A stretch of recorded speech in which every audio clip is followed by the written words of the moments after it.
Welcome to Measures of Truth, a His Dark Materials podcast. I'm Caitlin. I'm Alan. I'm Francis. And I'm Anya, and today we're discussing chapters 14 and 15 of The Subtle Knife, the second book in the His Dark Materials trilogy.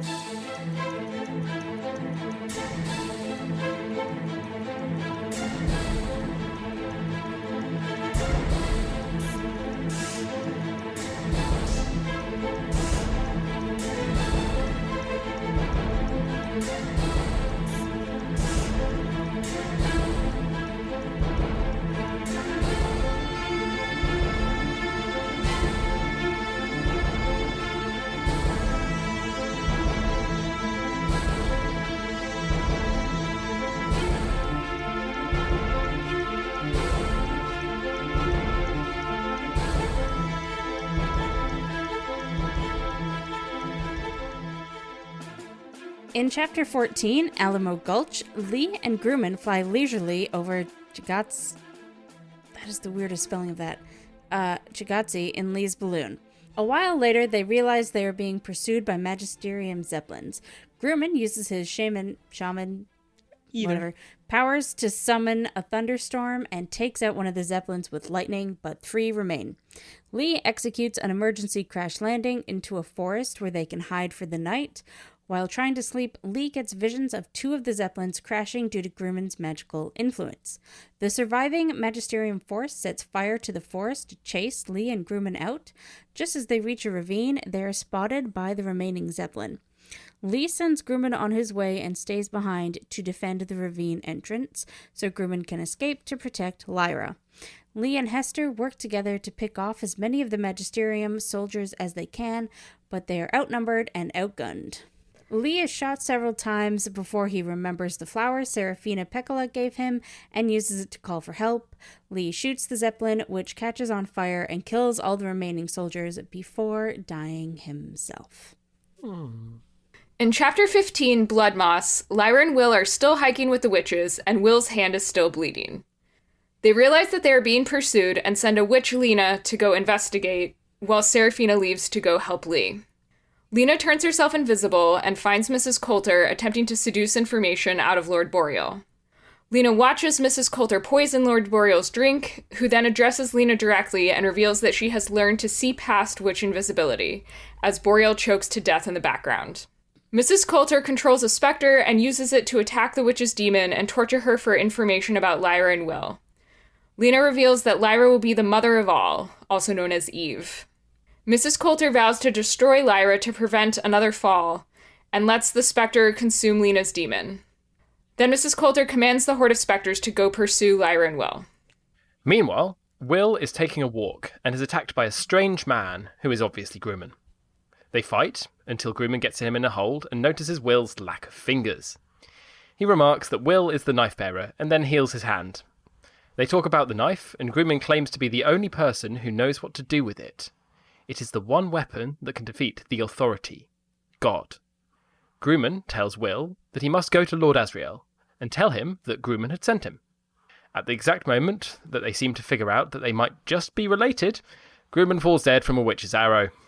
The witch gives a terrible excuse for why she was obliged to kill Grumman. He scorned her love, and then kills herself.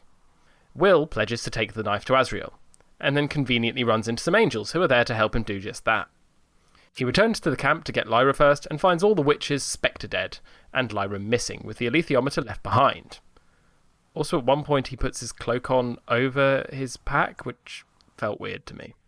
Very plot relevant. It's a mantle. It was about the metaphor. It's a pretty shoddy metaphor. It might be a dad joke, to be honest. What, the joke being, haha, your dad's dead? Well, it's like, for the whole book, he's like, I'm going to put on my father's mantle. And like... Oh! Yes, that's what I mean. Yeah. It's about the metaphor. He does do that. But like, literally. Such a blindingly obvious metaphor, though. Yeah. Yeah, I didn't say it was good. Good. I'll be because honest, it wasn't. I didn't even notice it happening, so That's all right. wasn't obvious enough to me. He might as well have just suddenly developed like shamanic powers right there and then and changed his name to John.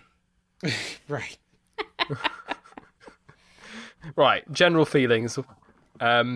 I would have preferred an end in chapter 14. I felt 15 was, whilst it was kind of setting up for the next book, it was a bit weak. It was a bit of a weak ending when 14 was so powerful. It was so much.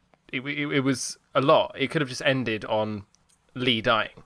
Oh man. Rather than going for 15, where it's kind of like it just takes away from that a little bit and stunts it because it's just a less exciting chapter. And then I would have taken chapter 15 and put it as say chapter 2 or 3 of the third book. So you start out on a high somewhere else, like with Asriel, for instance, and then you come back to this, and you're kind of just coming back to what's happened, and then Grumman, they find Grumman, that's a tie back to the previous book, and then Grumman is killed almost immediately, which would seem clumsy no matter where you put it. And then we'd get into the story, but it would feel like a starting point for it, rather than a weird kind of half ending, which I just wasn't super keen on. There we are. I mean, I agree with you in the sense that I really enjoyed chapter 14 and I had issues with chapter 15. But I don't know. I do feel like a big point of book 2 is just that we're following Will and his dad on parallel tracks. And so I think it does make sense to end with them finally meeting. But I have a different way to fix that problem that I'll talk about later. And also I just think that chapter 15 reveals or emphasizes Pullman's main weakness, which is that even though he's really, really good at character most of the time, if there's sex or romance involved, it's just terrible. Like, he can't do it. So, yeah, that's both of my big problems with chapter 15 have to do with either like sex or romance coming in some way. I think I was going to bring this up later, but I don't know if I would say he can't do it so much as I think in this particular instance, he was a little bit too married to his theme about how, he wanted to show that Will doesn't understand. Right now, but I definitely and he was too caught up in that. And I think if he'd just let that go, he could have killed off Grumman differently and it would have worked better. You'd be like, yeah. Adult romance is incomprehensible. You'd be like, no, this behavior is incomprehensible. It's not. Yeah. This isn't normal romance. If someone tried to kill me because I dumped them, I'd be like, you're absolutely insane. This isn't like normal how you react to being spurned by a potential lover. Like, Murder-suicide 10 normal. years after the fact, you're saying is not a normal way to approach romance? Well, I haven't been murdered yet, so I'm going to assume. And I don't feel like murdering anyone particularly either, so it's like the 10-year point has passed. After this, I'm safe. Yeah. Statue. Would you... So, like, just as...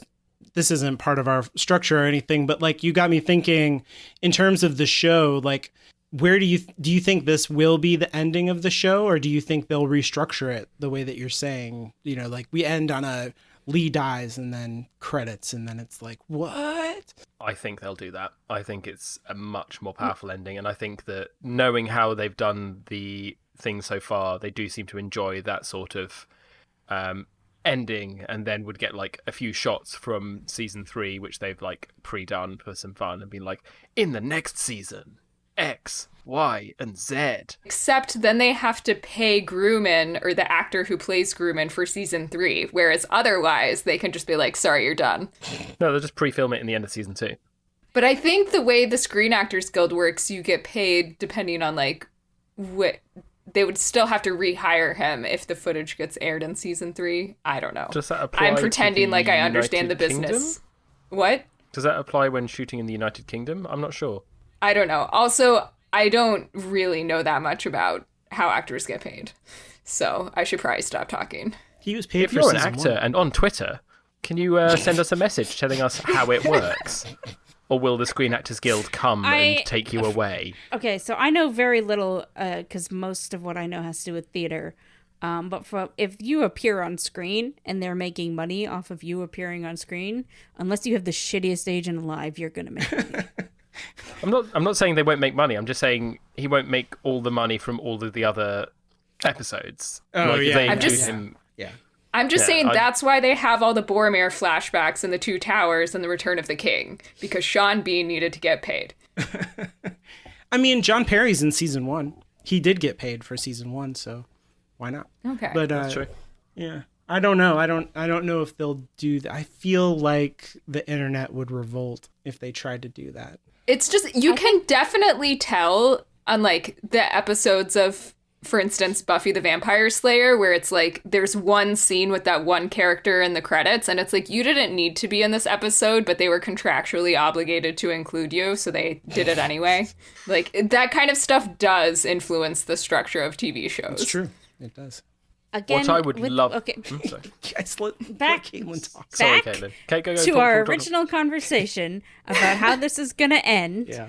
I think you are all forgetting that television is a different storytelling medium than a book, and they can easily just intercut these two scenes so that they just Yeah. happen at the same time. Oh, that would be interesting too.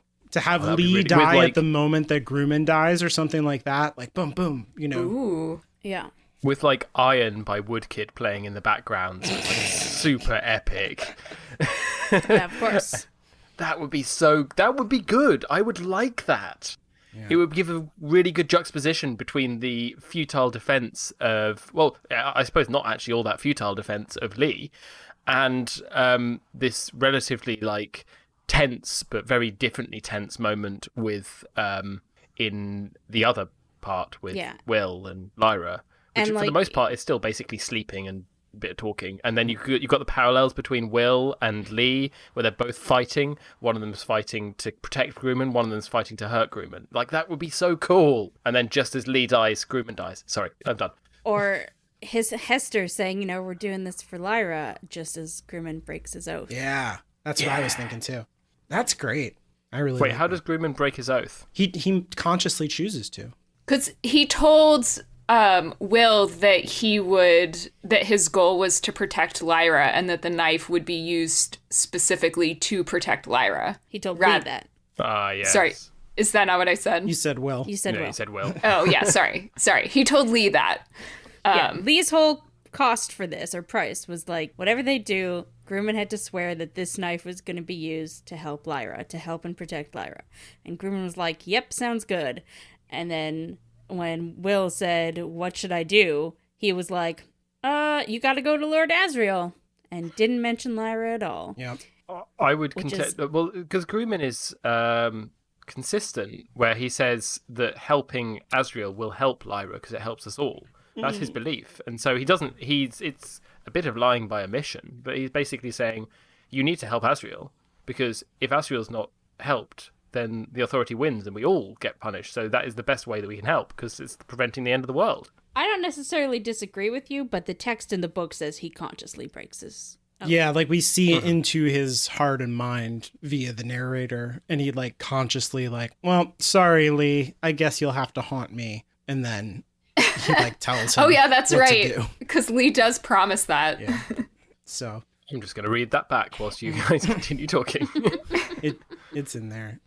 Yeah, I love that that editing suggestion. I hope we do get something like that. That would, to intermix these would be really interesting. I think just from what, it's like sparking in us, there's a lot of stuff there to dig up. Reading these parts, for me, I felt like I would definitely read a Western by Philip Pullman. Like, I think this, like, chapter 14 is great. His descriptions of, like, the bullets ricocheting off stone and whining as they, like, go off, or, like, Lee smoking cigars and quipping with Hester, and, just like, I'm shooting other men who look like me. And she's like, yeah, it makes no sense. Just keep doing it. Shut up.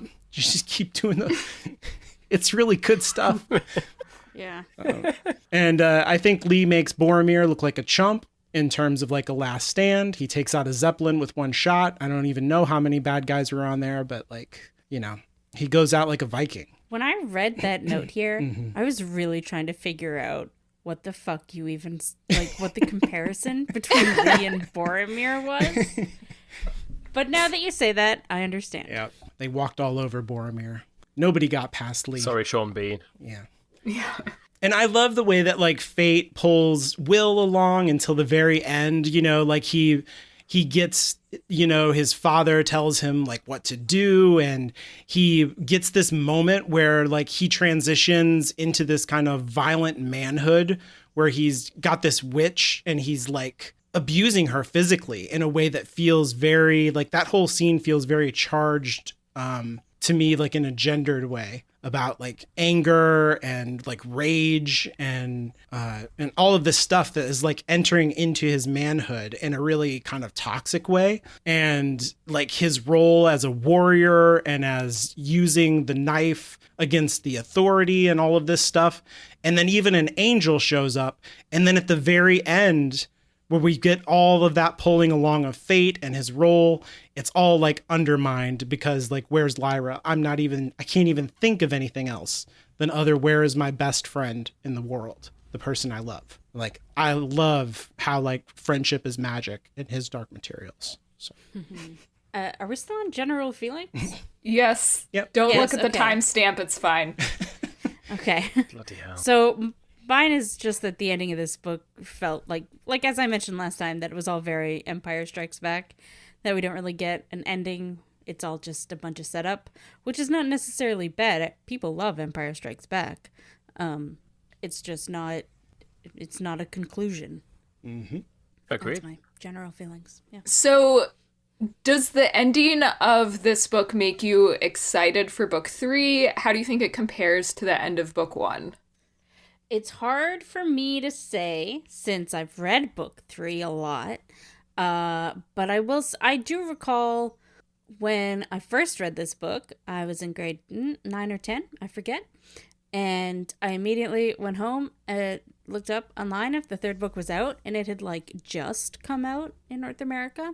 So I definitely skipped school the next day to go buy it and read it all day. Nice. That's fair. Yeah, I definitely felt pretty excited to go ahead and read book 3.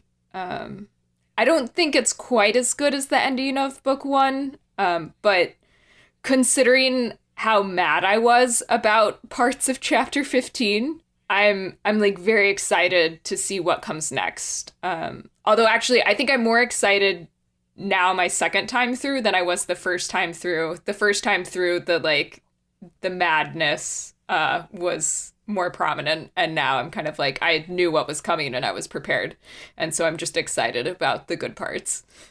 Right. I don't remember the end of book 1. So, I mean, I can't really compare, but book 3, like, again, as Caitlin said, it's really hard to disentangle when you know what book 3 is like, and like, I really like book 3. So it does make me excited to get onto my favourite book of the series. But I'm not sure if it's necessarily because of the end of book 2 that I'm excited to get onto book 3, except in the idea that the ending of book 2 means the dawn of book 3 for me. Yeah. Yeah, I mean, I think this gives a lot of energy into going into book 3. I feel like it's less, like Caitlin said, it's less of an ending than book 1 for sure. And so I think it does push you towards book 3. I think you could read book 1 and never continue. Like if that book had just come out by itself, I think it could stand alone, and you'd be like, you would kind of like have fan fiction or whatever in your head of like what happens next. But this one like demands more story. It doesn't feel like an ending. Yeah. Okay, so favorite parts. I mean, I already said mine, which is just that Will doesn't even hear his destiny. They're like, and you will take the weapon and confront the authority. And he's like, where's Lyra? Where the fuck is Lyra? And that's all he can think about. I just love that. Mine is the same. At the end, when everybody's like, Will, you're a warrior. You have to take this knife and you have to go to Lord Asriel. That is your destiny. And Will just says, fuck that. It's so good. I really like I agree with that ending. It reminds me of, if you've ever seen Dr. Horrible's sing-along blog, right at the end of Yeah. that, Neil Patrick Harris singing "And I'm Fine," and just it cuts to him just sitting, like, this was a this is all great and all, and there's all these good things, all these kind of interesting things, but that doesn't matter because Lyra's gone, or in his case, Penny's gone. Penny, I think it's Penny. Penny sounds right. Yeah, whoever Felicia Day plays. My favourite part is Hester. I absolutely love Hester as a character. I think she's so interesting in that she is this incredibly pragmatic element of Lee, which is obviously entirely missing from Lee as a person. Well, she is that element of Lee, I suppose you could say. Yeah. And so Hester just being like, you've got to do this, come on. Like, she just drives him forward, and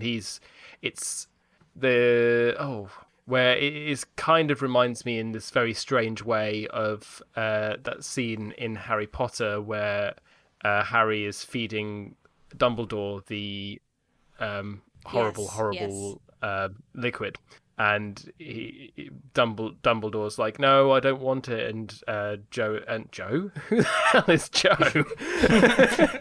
J.K. Rowling, you mean? Joe Perter. And Harry is just like, no, it'll all be fine. Like, it's just like, we've got to do this, and just very kind of single-minded in that, despite it tearing him apart. And I feel that in Hester, she's like, you know, she's hurting just as much as Lee is about this whole thing, but she's also like, you have to do it. Come on, next thing. And she shows a bit of emotion all of a sudden, kind of out of nowhere, where she's like, no, this is all my fault. I did a stupid thing. And Lee's like, no, whatever makes you think I'd listen to you. And we all know that Lee listens to Hester. Hester makes all the sensible decisions. And Lee just like goes, I suppose so. Yeah, sure, why not? I like to think This that is one thing. Oh, sorry.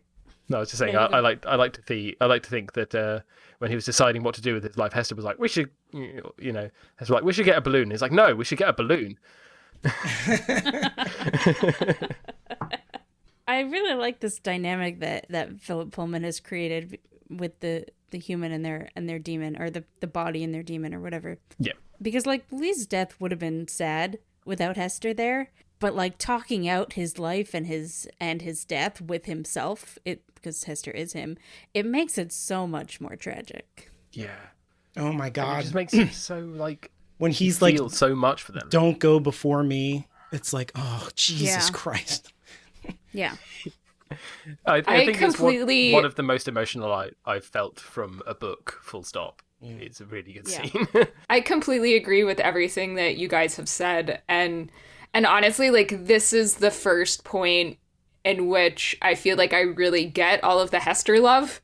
Because, like, Kate especially, I think, have been talking about how much you love Hester as a character, and this whole time I've been kind of like, I guess she's all right.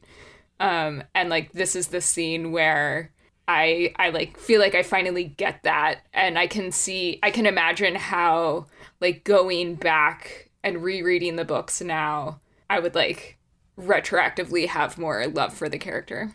Mm-hmm. That's how it works. Okay, so least favorite part. I want to go first. Fuck that I had witch. a feeling. Yeah. Oh my God. I hate this so much. This is my least favorite thing in both books by far. Ugh. Yep. Ugh. Okay, there's so many reasons why I hate it.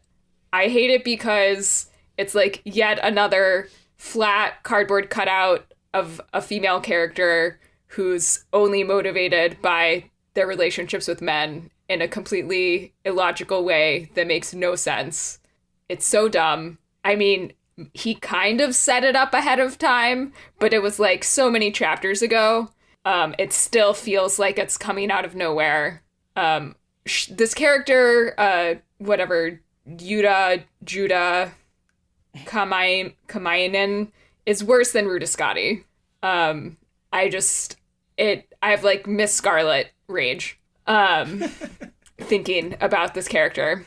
And also it feels like so contrived to have Grumman die, like, right as he's meeting Will, but for no reason other than bitches be crazy.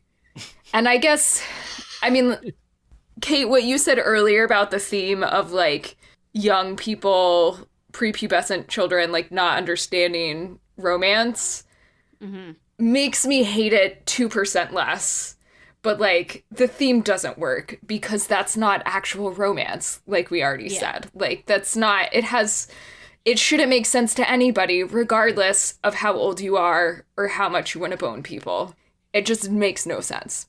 I do wish, like, Philip Pullman had an opportunity when this witch was talking to Seraphina earlier in the book to make it clear that, let's say, the only words I can think of are adult desires, but that sounds stupid. But you know what I'm saying? Yeah. Like, really just messed with this woman and fucked her up, you know? But he could have made it clear that nobody else would have reacted this way. Yeah. You know, I don't know. Because they're not insane murderers. Especially when you have, like, Seraphina and her relationship with, not John Favre, who am I trying to think of? Father Coram. Yeah, with Father Coram, and we know that, like, they were together and now they're apart. And that all seems like to make a lot of sense, right? And to be, like, tragically romantic, as opposed to, like, if she was trying to tell Yuta, like, earlier, like, yo, you are too obsessed with this human. Like, you need to, like, cool it. And she's like, I can't. I must have him. Then maybe it would set this up more and it would show her to be more deranged or something. But it doesn't seem like if Seraphina is like the template for what witches are, this doesn't seem witchy. It seems nuts. Yeah, exactly. And I understand that, like, Pullman needed Grumman to die in this moment, but it just seems like he went about it in the worst way and there would be much better ways to kill him off. Like, we know that he's really weak and drained from from successfully taking down 3 of the 4 Zeppelins, and that, like, the reason why he couldn't take down the 4th one is because he was too weak and tired to do it. What if he, like, completely drained himself doing the spell to heal Will's hand, and it was, like, a sacrifice to heal his son and get his son onto his mission, and then the son didn't even do the mission? Like, I feel like that would have been so much better and more meaningful thematically than just, like, bitches be crazy, random lady coming back from the past and shooting him with an arrow. Yeah, there is even another... Okay, my knowledge of the books is getting mixed up in my brain. I don't remember what has been talked about and what has not been talked about. So I'm going to say this vaguely. But there is another death that he could have given him that would have added to plot that is to come, that would have made sense, that is true about Grumman. Sorry, this is really vague. Okay, Francis gets it. Great. I know what you mean, yeah. Yeah, that it would have worked perfectly and it would have come back to matter later, too. So I don't know why he didn't just do that. I see. Yeah, or, like, even if he didn't want him to just, like, expire from, like, having his batteries be drained, like, maybe he could have gotten eaten by a specter or something and would have been too weak to protect himself. I feel like there were options. And then my other least favorite part, just because it was awkward, was, like, Mrs. Coulter trying to seduce Lord Boreal. Ruth Wilson is so good at the seduction side of Mrs. Coulter, and Philip Pullman's dialogue in the books is super not good. Also, I feel like, since I'm harping on the way that Pullman tends to write women in romance and, like, sex, I do want to just agree with what Alan pointed out as, like, the key exception to this that we've seen so far, the relationship between Seraphina and Father Coram. That guy whose name I also cannot remember. Yeah. Father Coram. Yes, that was so well done. And especially in the TV show, but even in the book, it, like, made sense and was well done. Oh my god, I just realised. Slightly, well, on topic on John Parry, I didn't realise that in the shows he's played by Andrew Scott, who plays Moriarty in Sherlock. Huh. Yeah. He just didn't look anything like it. He looked like he was a tennis champion or something. Will is the son of Moriarty? He's the son of John Murray. It's all coming together. Yeah, I can see the crossover that's going to... Oh, God. BBC, please no. So the Mrs. Coulter, what's the word? I guess seducing Boreal into, I don't know, giving her information, whatever. I genuinely don't even remember what she was trying to get him to say. Oh, about the knife. Yeah. Right. That doesn't bother me for two reasons. A, this is a very different Boreal than TV show Boreal. And I can see this stodgy, older, uptight British evil dude falling for it. Yeah. But they have to do it different in the show because it's a completely different character. Yeah. I think she'll just but- poison him, or I think she'll try and then it won't work and she'll just fucking kill him in some other way.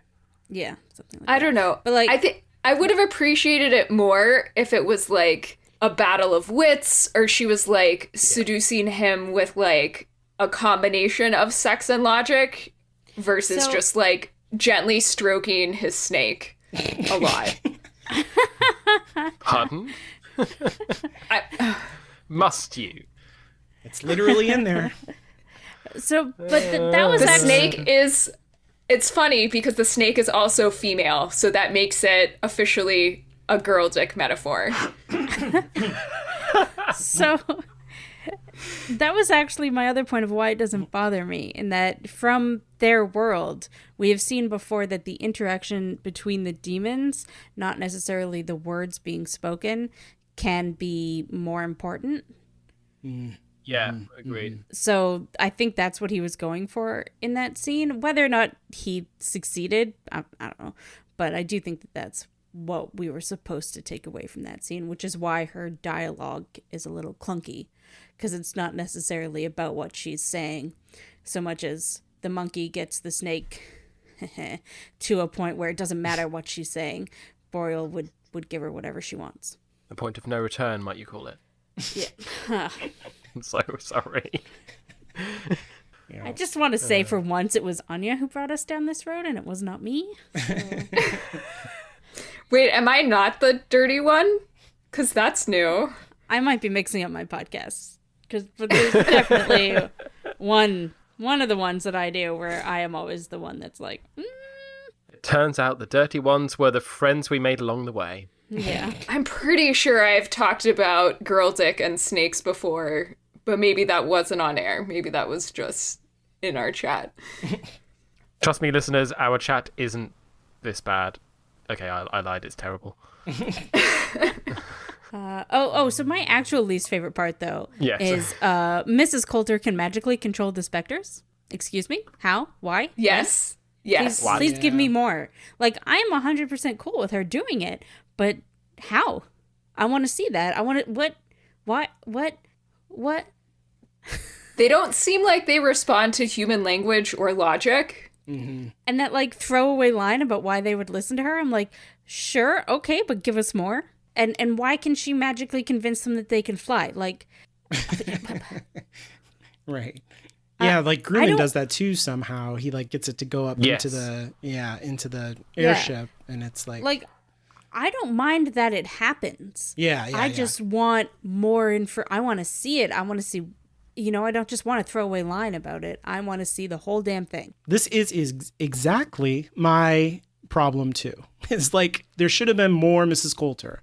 She should have been more of a presence in the book of like Lord Boreal is the main bad guy basically. But all of a sudden it's like in my own like personal like how to write stories, a bunch of rules that I made up for myself. I call this the Dragon Ball Z principle, where you have like a bad guy who like gets taken out by another bad guy to show you that the new bad guy is the worst bad guy. And so like Lord Boreal sure was a bad guy this whole book. Oh, but look who's worse. Marissa Coulter. And it's like, yo, we already knew that. Like we should have just had her through the whole book instead of, if you're going to do this, if it's going to be her coming out on top, it should have been the two of them fighting with each other more. We should have been following her and how she achieves her goals more. Like make her more of a character in this book for this ending. it doesn't. I don't think it works as well as it could. Agreed. Yeah, agree 100%. And they're like, what does that have to do with Dragon Ball Z? But if you've ever watched Dragon Ball Z, you would know what I'm talking about. Please don't waste your time watching the bullshit that is Dragon Ball Z. Yeah, I can. Yeah, that's good advice. I maybe just offended a lot of people. Sorry. It's fine. We can fix it in post. Say whatever you wanted to see. Yeah, my least favorite part was the same about Grumman's death kind of sucking, and the reasoning for it being bad, because it's just sort of meh. I don't care that much, like, after all of this. So we talked before about the sort of meta story of Grumman and how this whole thread running through it, Grumman's had another whole life, which could be its whole other book, and then he dies in the most ignoble kind of way, and it just could be better. It just could be. There were so many. I would have felt more satisfied if his heart had stopped because he had a heart condition. That would be more satisfying. Oh, like he saw Will and he was like, "Oh my God, you look just like my mother," and then keels over. Yeah, like I would have been more satisfied, but because at least it wouldn't have been this bullshit with this completely irredeemable witch who only exists for this purpose. The only times you hear about her are basically when she's talking about Grumman. She's literally not a character. Yeah. Yes. Oh my God. Say more. You could replace her with a bear trap, and she'd be just as charismatic. Yeah. She and Rudiscati serve the same purpose, which is to affect the stories of men. Yeah. Their names are even basically the same name. And I think that's part of why I got them confused. Earlier in previous episodes when I was ranting about how much I hated Rudiscati, I think I just merged these two characters in my head. So funny. I hadn't even thought about it like that. Pullman sitting there I need another throwaway female witch character. Well, we've got Serafina, we've got Ruta. Let's call her Juta. Yeah, oh shit, yeah, deadline's coming up, let's go. Yeah. Fucking Juta Maddie. A cardboard witch character whose only real personality trait is that she once fucked a man or wanted to fuck a man. Like a cardboard cutout of Ruta Skadi, but with just a face crudely painted on and being wiggled by someone in the background, slightly damp from the rain. Oh yes, yes, I am a witch! I don't forgive! It's like the Potter Puppet Pals. What's that sound? It's toxic masculinity. Ah! If we need an intro to this season, that's got to be it. Right. Are we done with least favorite parts? I think we have talked them to death. Okay, good. On to problematics. Wait, the same thing we just talked about. My major... I only had one problematic, and I think it's something we touched on a bit before, which was Pullman has a approach to shamanic traditions which just feels colonialist. It's really hard to say exactly why, but the metaphor I wrote down here was it's kind of like the way that someone will claim to solve things using Asian herbs. And it's used to disguise basically bullshit, playing on this ignorant viewpoint to say, well, I wrote here racist viewpoint, and it is, to say you don't understand it because it's Asian herbs being used by Asians to solve your stuff.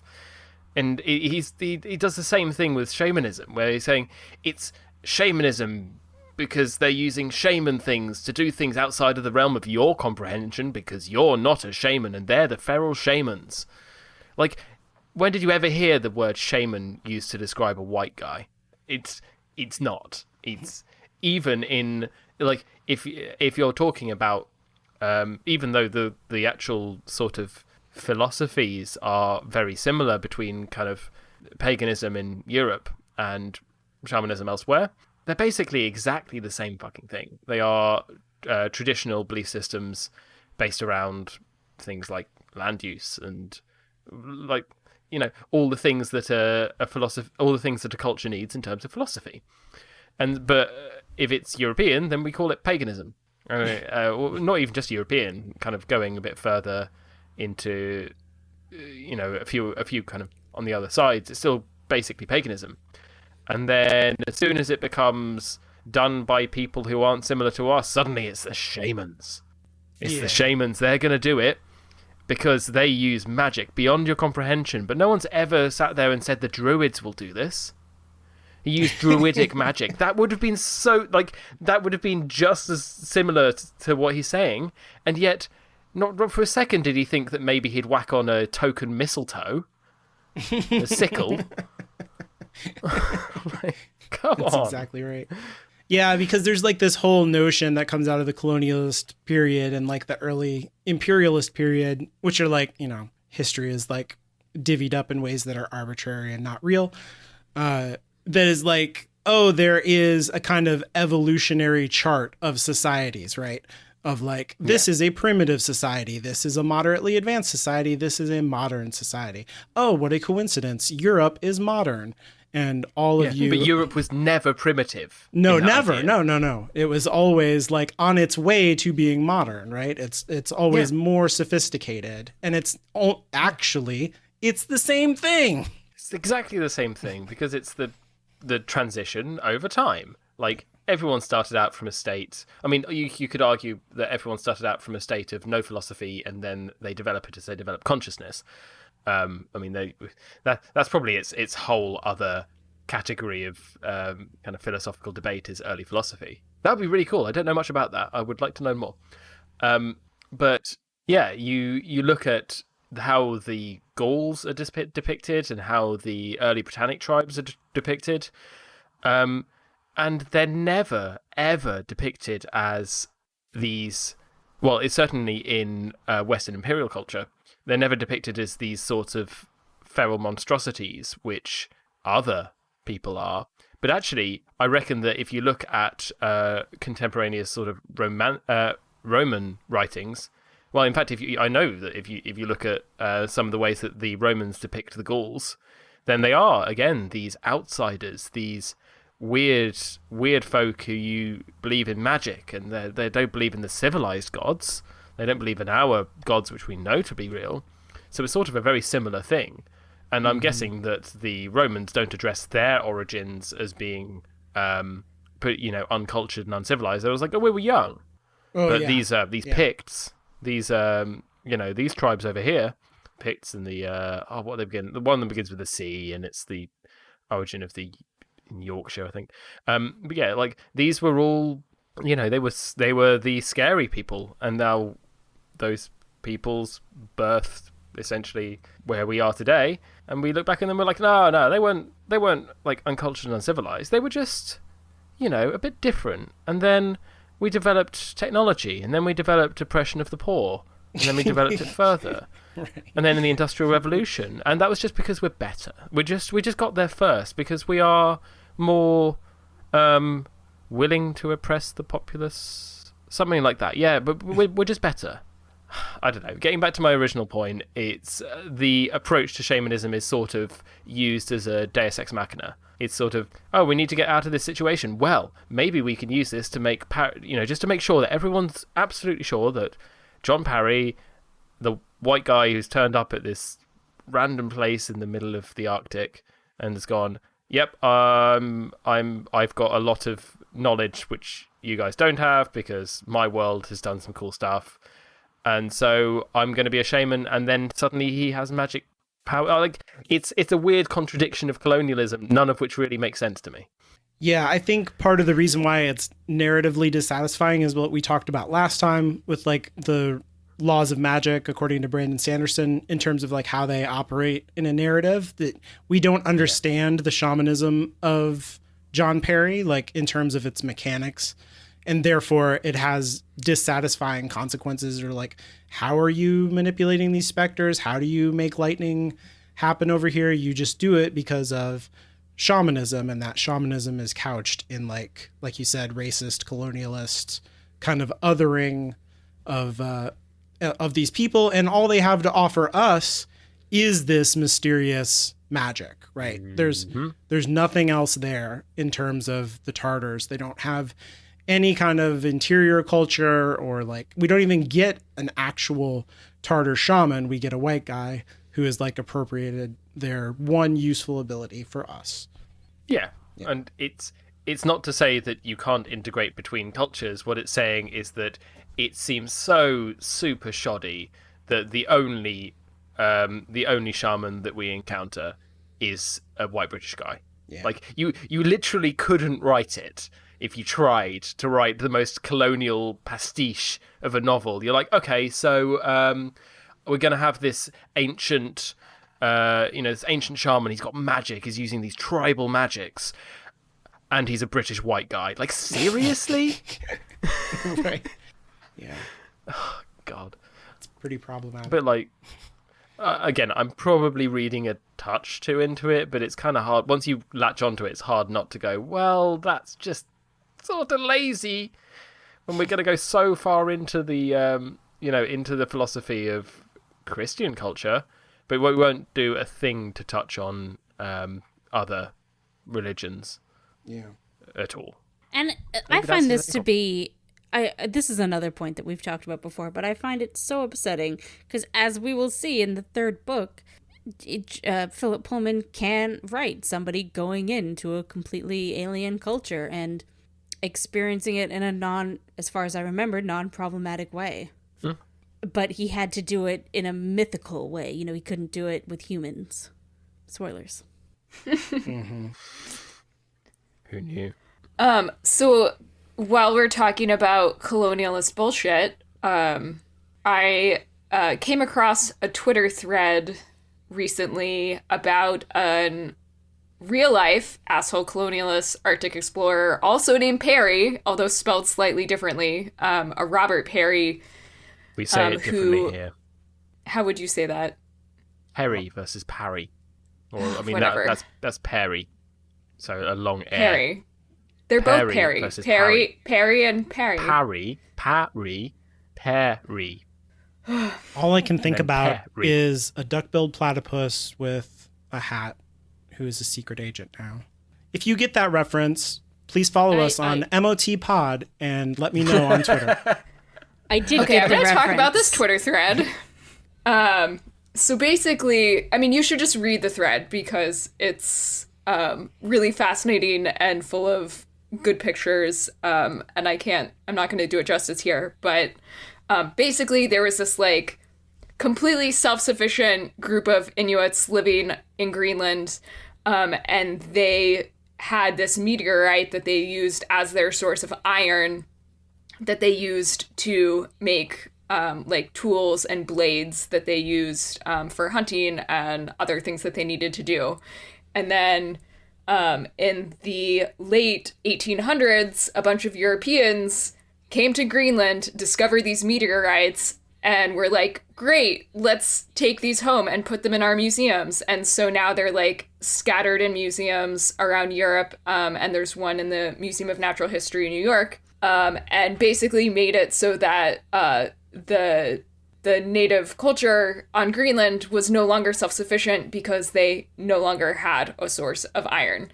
They also literally kidnapped some people and took them to New York.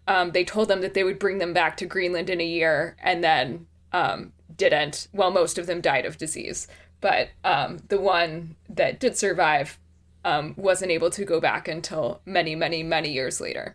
So, I don't know. It just, it made me think a lot about this book and the way that Pullman describes, like Arctic exploration, and a lot of it. The book just seems to have like a very colonialist point of view that is like not well interrogated at all.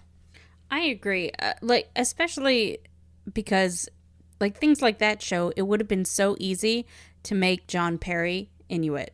It would have made sense for his whole story because it would have made sense about why he wanted to become an explorer, and it would have made sense for why he ended up in this other world and tried to find people that he knew, that he, that he could connect with. It would have been good. Mm-hmm. I agree. That's a missed opportunity for sure. Yeah. Okay, so science. I'm gonna go on another rant here. It's a short one, don't worry.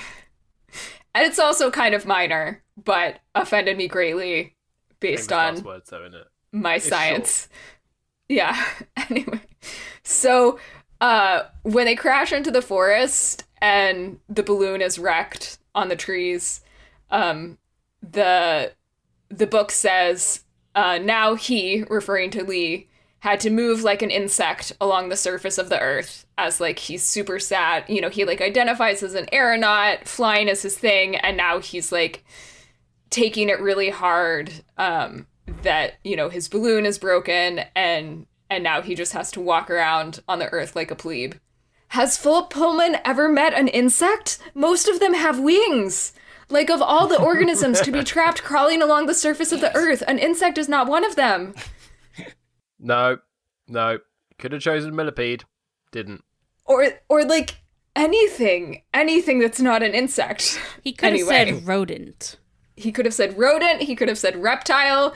He could have said We don't know. We don't need to list literally all the things that don't fly. He could have It's said most human. things that aren't insects. But he could also, you know, he could have And said polar birds. bear. Could have said interesting. Yeah. I took this line, I'm not really disagreeing with you. I took this line to be like about like he is not able to walk and he's like on his belly, like he's hurt. But maybe I'm wrong. But insects can fly. But they like walk, you know, like they use all of their limbs to walk. But he could is what I walk as mean. well. No, but he can't. I thought he couldn't. Like that's what I mean. I thought that it meant that he was like on his belly, like kind of army crawling on the ground. You know what I mean? Oh, I don't think he was that injured. I definitely interpreted it as being about the balloon being broken. Well, then this is extra yeah, bad there's- writing because it led me to believe the wrong thing about Lee's capability in that moment.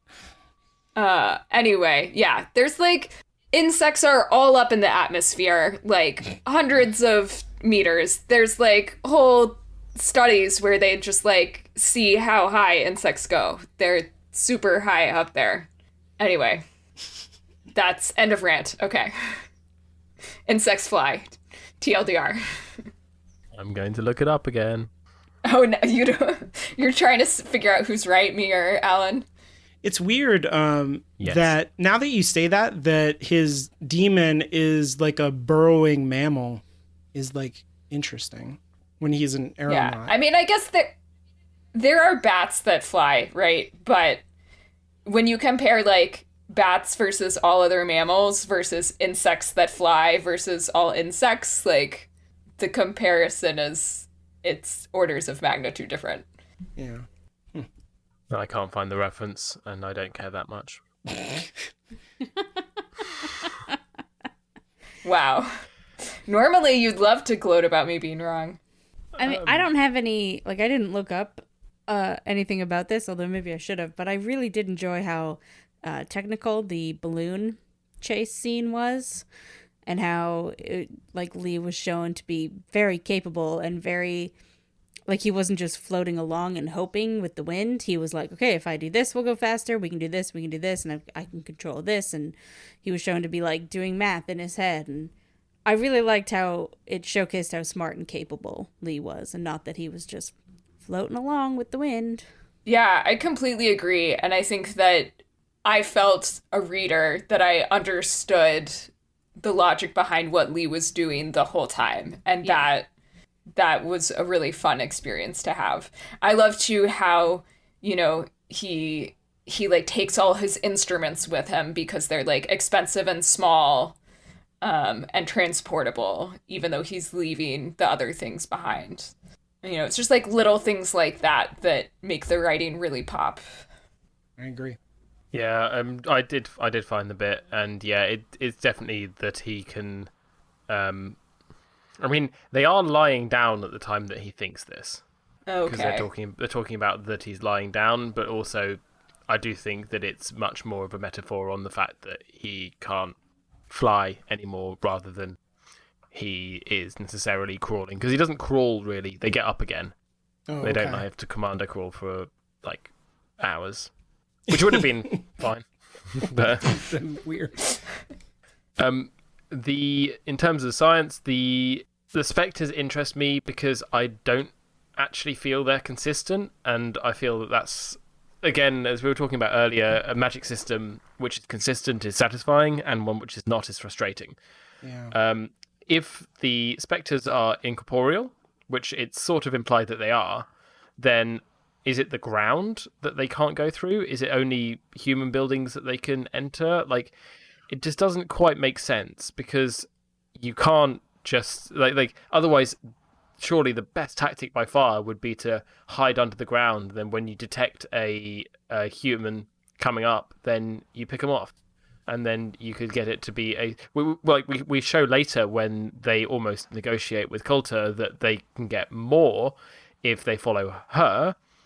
Then if they have enough sense of awareness to optimize that problem, then surely they have enough sense of awareness to say, if we scare everybody off, then there's no one here anymore. If we just pick people off every once in a while, just like a sort of sit and wait predator, then that's fine. We can just kind of continue, and they won't run away, and thus we'll have a constant supply of food. Yeah, it just feels a bit inconsistent. It is weird. I think it's what Caitlin said so much earlier about all of this, that he's like thinking about his themes and like really working those themes and not paying attention to how they're like a literal thing in the world that needs to make sense, you know? Yeah, agreed. And again, like I feel like with the implied confrontation between John Parry and the spectres, I think it could have been a cool, like, Gandalfian "you shall not pass." Like, it's basically implied to be that, and then we just don't see any of it. It's like, come on. Like, the cool things you're just skipping over. Again, you're making it into this shamanic tradition to do whatever they want, and you don't get to see because they are mysterious. Why are they mysterious? Because I haven't thought it out. That's why. Yeah. I don't know. What's going on with Lee there, where he's like kind of seeing it? Is he getting like caught up in Grumman's thing, or like Hester's like, if I had known you were a seer, I would have cured you of that a long time ago. Like, I don't even. The back of her hand.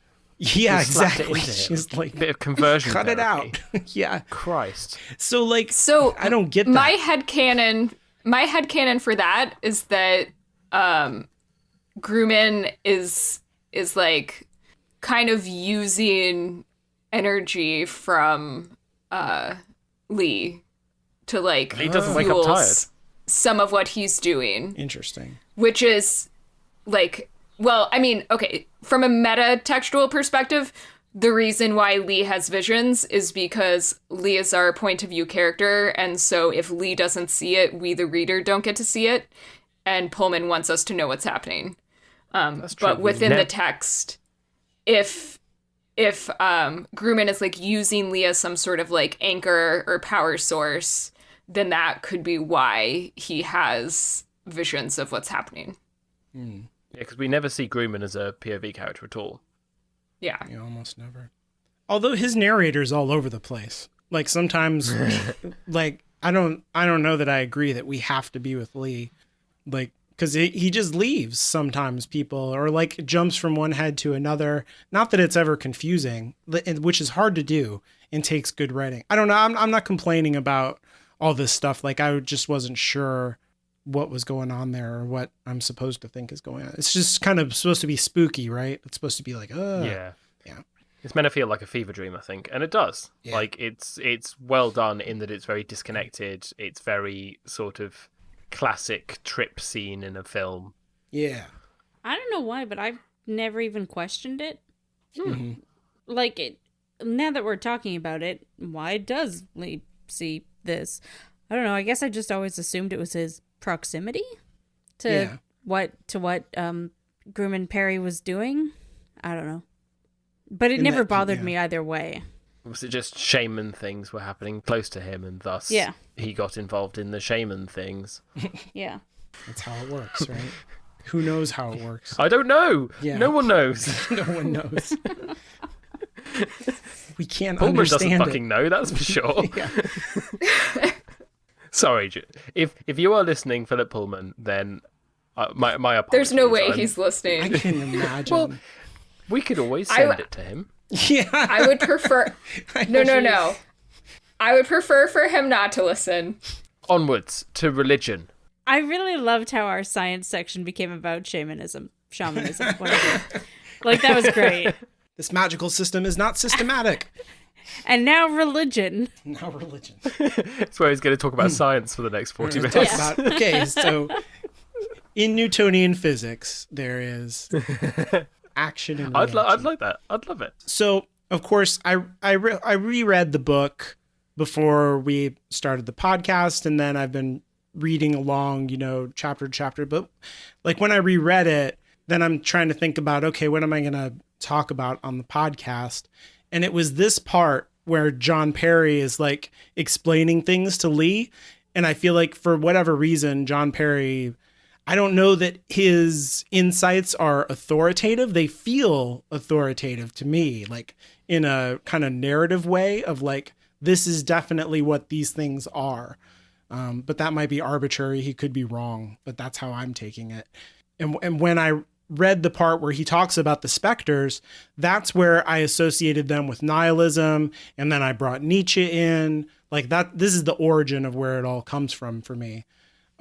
Is he calls them the specters of indifference, right? And that they leave their victims kind of in this state of nihilism where they are just a body that exists and they don't care about anything. They don't have any beliefs or thoughts or self-awareness.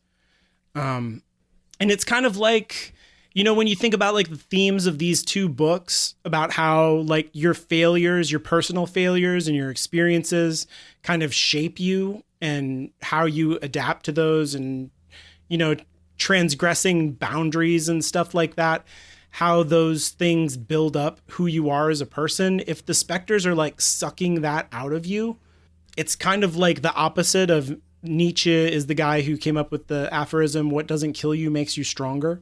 And it's like they take everything away that makes you stronger, that makes you you. And all that's left is like nihilism. So, big question then. Big question.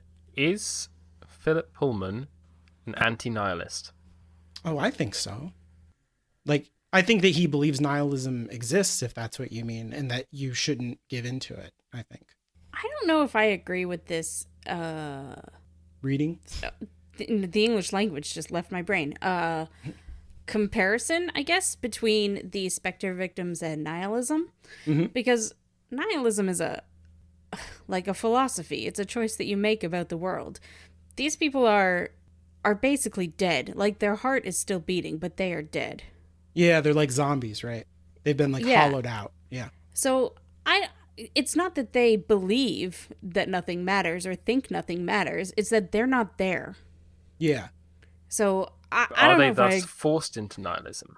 Right. That's Again- that's like how I read it in a fantasy sense. They're like literalized in a, like in a material way they're like the embodiment of nihilism. I don't know. I don't see the metaphor there. I just think they're dead, but they're still moving. I think that's really interesting in terms of like, that says something about what it means to be alive, right? Because there are people who argue, and they're like the same kinds of people who will argue against abortion and things like that, that if a person is in a vegetative state and in a coma, that you can't kill them, right? Because they're still alive. While other people argue like there's nothing there. Like the person is not the body, right? There's something else there. Exactly. Yeah. I think that's really interesting. Because I think that is what the text is saying, right? It's saying like you are not your body in this way. Like there's something essential being taken from that. I will say it's saying that you're not just your body. Right. Because as we're going to see in the next book especially, the body is important too.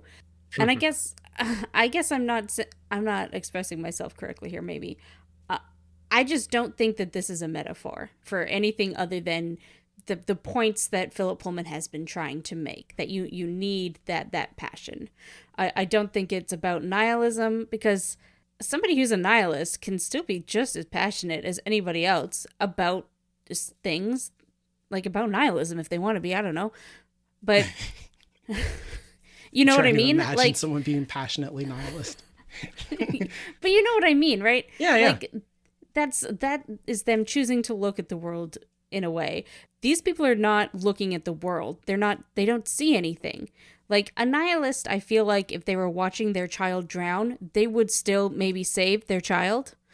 We've seen these people watch their children drown. Right. Yeah, because they've been violated too, right? They don't have a choice. Yeah. Yeah. So, I don't know. It doesn't work for me. Oh, I think that's a strong argument. I think the word indifference there, I was like, oh, and it like, what has he taken away? You know, what have these specters taken away from them? It seems like they've kind of taken away all their experiences and just kind of left the blank slate there. And I was like, oh, all your experiences are what builds you. And that's a theme in the story. And what doesn't kill you makes you stronger. So I'm definitely like doing my like philosophical association and building my own bridge. Like I would, you know, like if Philip Pullman was like, that's nonsense. This isn't nihilism. I don't even know what that word means. I would be like, yeah, you're probably right. That's not what you were going for, but it is what I saw. Like, and right. It's okay that like, I think that you make a really good argument for them not representing nihilism. But for me, like both of those things can be simultaneously true in an English major sense. Absolutely. Yeah, absolutely. I mean, what we get from it is just as important as what the author meant for us to get. Yeah, and it's even if you're like if I'm not allowed to build tenuous connections, like I don't even know how to interpret text because that's all I do. But that is the origin of where all my Nietzsche stuff comes from, is the specters. You're right, though, that nihilism is a choice. It's kind of a choice. Usually it's like a fear-based thing, especially the way that Nietzsche describes it, of like, oh no, the world is more complicated than I thought. It's kind of like, this is too dated, maybe I shouldn't even say it. That guy from The Matrix who's like, I want to go back into the Matrix because everything's more complicated than I thought it would be, and I'd just rather go back and eat steak. It's kind of like that, which is definitely not happening with when you get eaten by a specter. Sorry to derail you. I just thought, I don't know, in my head, I think it's more important to the story that they absolutely do not have a choice. Oh, yeah, no. Your argument is great. I love it. So there's this whole thing of take up his mantle. We talked about this earlier, right? Is this a dad joke? I think it is. I think we talked about that pre-recording. Oh, did we? I genuinely don't remember. It's been so long. Who knows? No, but I mean, this is the problem with sometimes we just chat for 30 minutes. I don't know. I think we talked about it in the recording. Great. I have no idea anymore. Okay, can we TLDR just in case? Well, basically, like a mantle. Explain the dad joke. Yeah, a mantle shows up as a metaphor in the Bible quite a bit in the Old Testament. And it is literally a thing that you wear somewhat like a cape. And it's, it shows up among the prophets of the Old Testament. And it's about like handing down the mantle from one prophet to another. And it kind of like shows the power of God being on this person or that person. There's like anointing with oil is another way that this is symbolized in the Bible. And we have it in our language because of that, because of the Bible, as like an idiom for kind of legacy, right? You take up the mantle of whoever, in this case, your father. And so Will literally takes up the mantle of his father when he's in the cave because he's cold. And he's like, this looks warm. And he literally picks up his mantle and puts it on just the way that his mother prophesied about him and said, you will take up your father's mantle. So there's like prophecy there, from his mother. There's mantling. But it's also a dad joke because it's literally true. Like, is the fulfillment of this prophecy that I always knew you would wear your father's weird cape? Or is it, like you will live in the legacy of your father and, the same way that like Lyra is like, is she fated to live in the legacy of her mother and be kind of a manipulative liar the way that Mrs. Coulter is, or like a dangerous heretic the way that her father is, or will she be her own person? Will he be an explorer, or will he transcend and become who he is? I think I'd like to point out that Lord Asriel is also a manipulative, liar. So she's got both of her parents on that one. Yeah. But so everybody was, well, not everybody. Will's mom said you'd take up your father's mantle, and then Will kind of took that to heart and kept telling Lyra, or talking to it about Lyra also. But also, people keep telling Will that, he's the bearer of a knife. He's a warrior, and the book starts off with him killing someone, and that is his destiny, not this explorer thing. And even Grumman, Perry, whatever, when he meets him, before he realizes who it is, he says, you're a warrior, you're the bearer of the knife. This is your destiny to go and fight for Lord Asriel. Oh, that's interesting. So you're saying this is like a counter narrative to the like, this is maybe more fundamental to who Will is than what he's been otherwise told he is.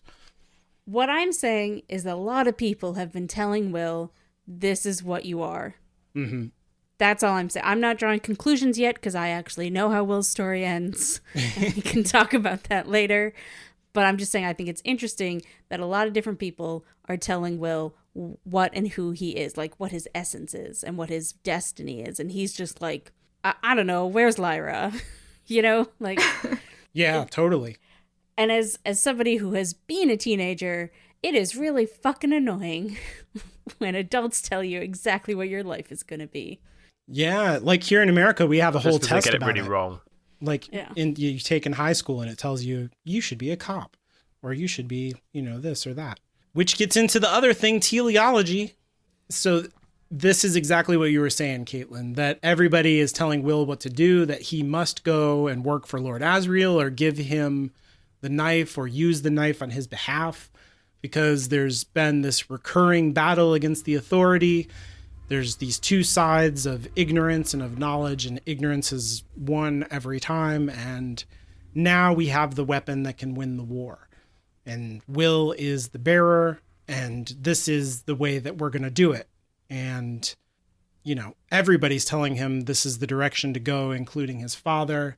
And, like, to me, this parallels book one in the way that, like, Lyra has her own goals that have to do with her identity and with finding her father and who is she going to be, exactly the way that you were saying. She's, the people who made her are these liars and these larger than life figures, and this struggle on two sides. And Will has like this legacy, but who is he really, and what's his identity? Like, there's parallels between these two characters and the way that their arc operates. And, what Lyra has a place in this prophecy of, like, she's going to, her fate is to destroy fate somehow.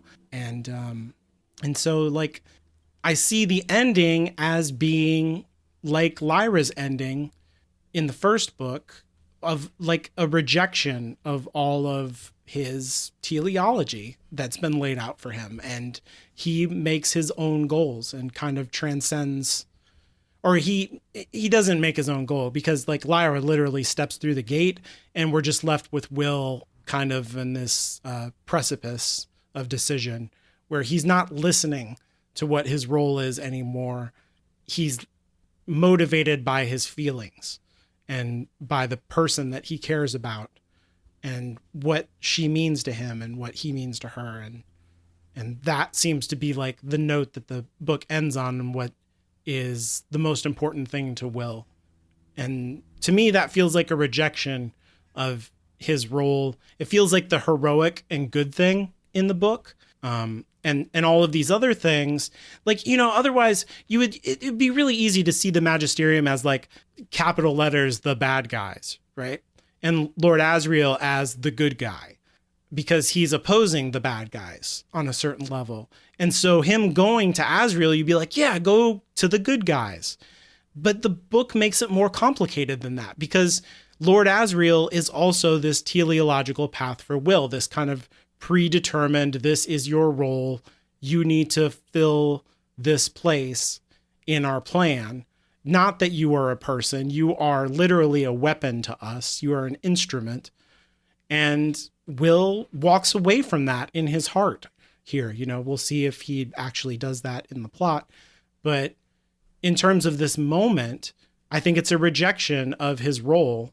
And like, that is heroic in the story of his Dark Materials. That's what it means to be a hero in these stories.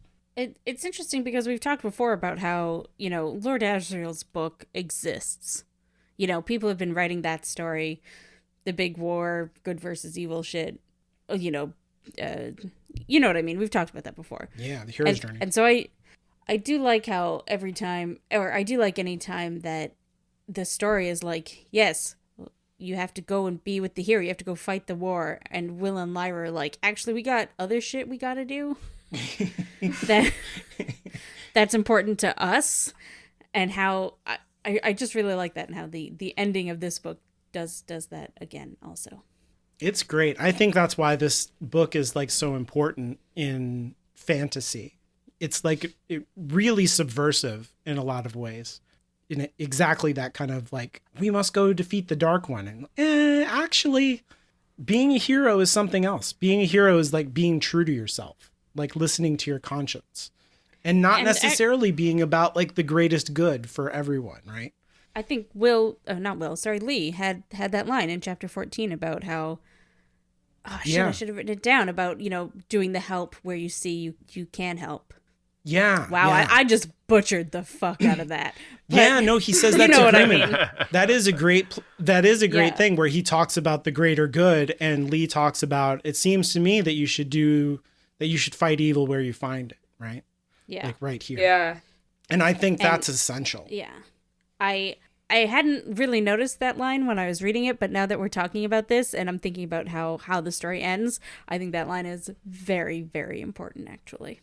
And all of this, like transcending your place in the world and what society has to tell you, is like very Nietzschean and philosophically. Like Nietzsche's the first guy in the modern philosophers to like really define this stuff, because all of philosophy before this is really like a set of justifications for why the group matters more than you do, and why you need to find your place in the group, which makes sense. You know, if we're talking about human survival in terms of like the natural world that is more powerful than we are. But once we enter modern history and we haven't tamed nature in any way really, but we have this like outsized kind of influence over nature, which is an aspect of this book too, right? They talk about how the chemicals are changing the environment, and you know, that's manifested through the portals and the effect that Lord Asriel's had on the universe. And it's like, you know, we're so powerful now, we need to stop thinking in terms of like, I need to go along with the group, and think about our personal moralities and our consciences, and like, what does the world mean to me, and start to live for that. That is, you know, the more human way to be as modern people. And Nietzsche's the first guy to articulate those kind of things in philosophy. And so, I don't know, when I see these themes, it's not that, you know, once again, it's not that I think Philip Pullman was like, read Nietzsche and was like, I need to write a book about this. He might never have read Nietzsche, or thinks that Nietzsche's terrible, because lots of people do. But there's a lot of existentialism in these books, and that stuff starts with Nietzsche. And he was an atheist. I do think, as someone who was literally raised with zero religion in her life, well, as much as you can be living in our society, you know what I mean? Mm-hmm. Existentialism is just where you go when you start to be like when you get old enough to be like, what the fuck is happening? Like, what is life? Why are we doing this? You know what I mean? Like, if religion doesn't do it for you, existentialism is just waiting. Yeah. That's where all the big fights are too in the culture wars, is people who think that you need to be defined by the norms of culture, and people who reject that. That is the battle lines of the culture wars. And that's existentialism on one side and religion on the other. So speaking of religion that we have been speaking about for, has it been an hour and a half now? Yes. So in the first book, we had this thing about Lord Asriel takes a child up to the top of a mountain and sacrifices him to the heavens in order to open a gate. I wanted to bring that up when you mentioned about Lord Asriel being a hero. He is also a dick.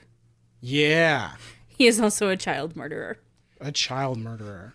And remember that all of the Abrahamic tradition rests on an almost child murderer in Abraham, who also brings a child up to the top of a mountain to sacrifice him to God. And then God says, whoa, wait, just joking. Here's a ram. And Abraham says, whew, thank goodness. And then does that. I talked about that at the end of the first book. And I saw another Old Testament very important story in the ending of this, the last chapter here, where Will is wrestling with his father. And to me, that feels like when Jacob wrestles God in the darkness in the Hebrew Bible. Jacob's a very important person because he is the origin of Israel, of like the Hebrew, like after that wrestling match with God, he wrestles all night long and he won't give up. And finally he's injured in a way where he can't wrestle anymore. Wait, sorry, can I pause for a second? Yeah. He's literally wrestling God? Yes. Well, so do we know what God looks like? No, is because God like it's in the darkness. Super built? Mm-mm. It's just like this. It's exactly like this, where they can only feel each other. They can't see each other. He doesn't know what's going on. He just knows that like, and it's all like, it's clearly all a metaphor for like, I want to do this, but you need me to do that. And, why is the world so hard? And, all of this stuff, the existentialism that we were just talking about. It's Jacob is wrestling with his identity, literally, because at the end, when he's injured and daybreak happens, it's like God kind of like respects him. He's like, you never gave up, right? I overwhelmed you because I'm God, and I was always going to win this fight, but you gave it everything you had. And so I give you my blessing. I rename you Israel. And he literally has 12 sons who are the origin of like the 12 tribes of Israel.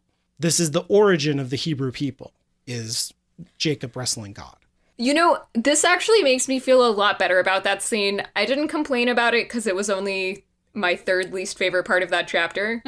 But it did seem kind of weird to me that it's like, he's looking like Grumman should know what's happening, that he's like trying to, I don't know, just based on how all-knowing he seems about everything else that's happening, it seems weird and wrong that he would like stumble onto his son and then just like randomly decide to fight him.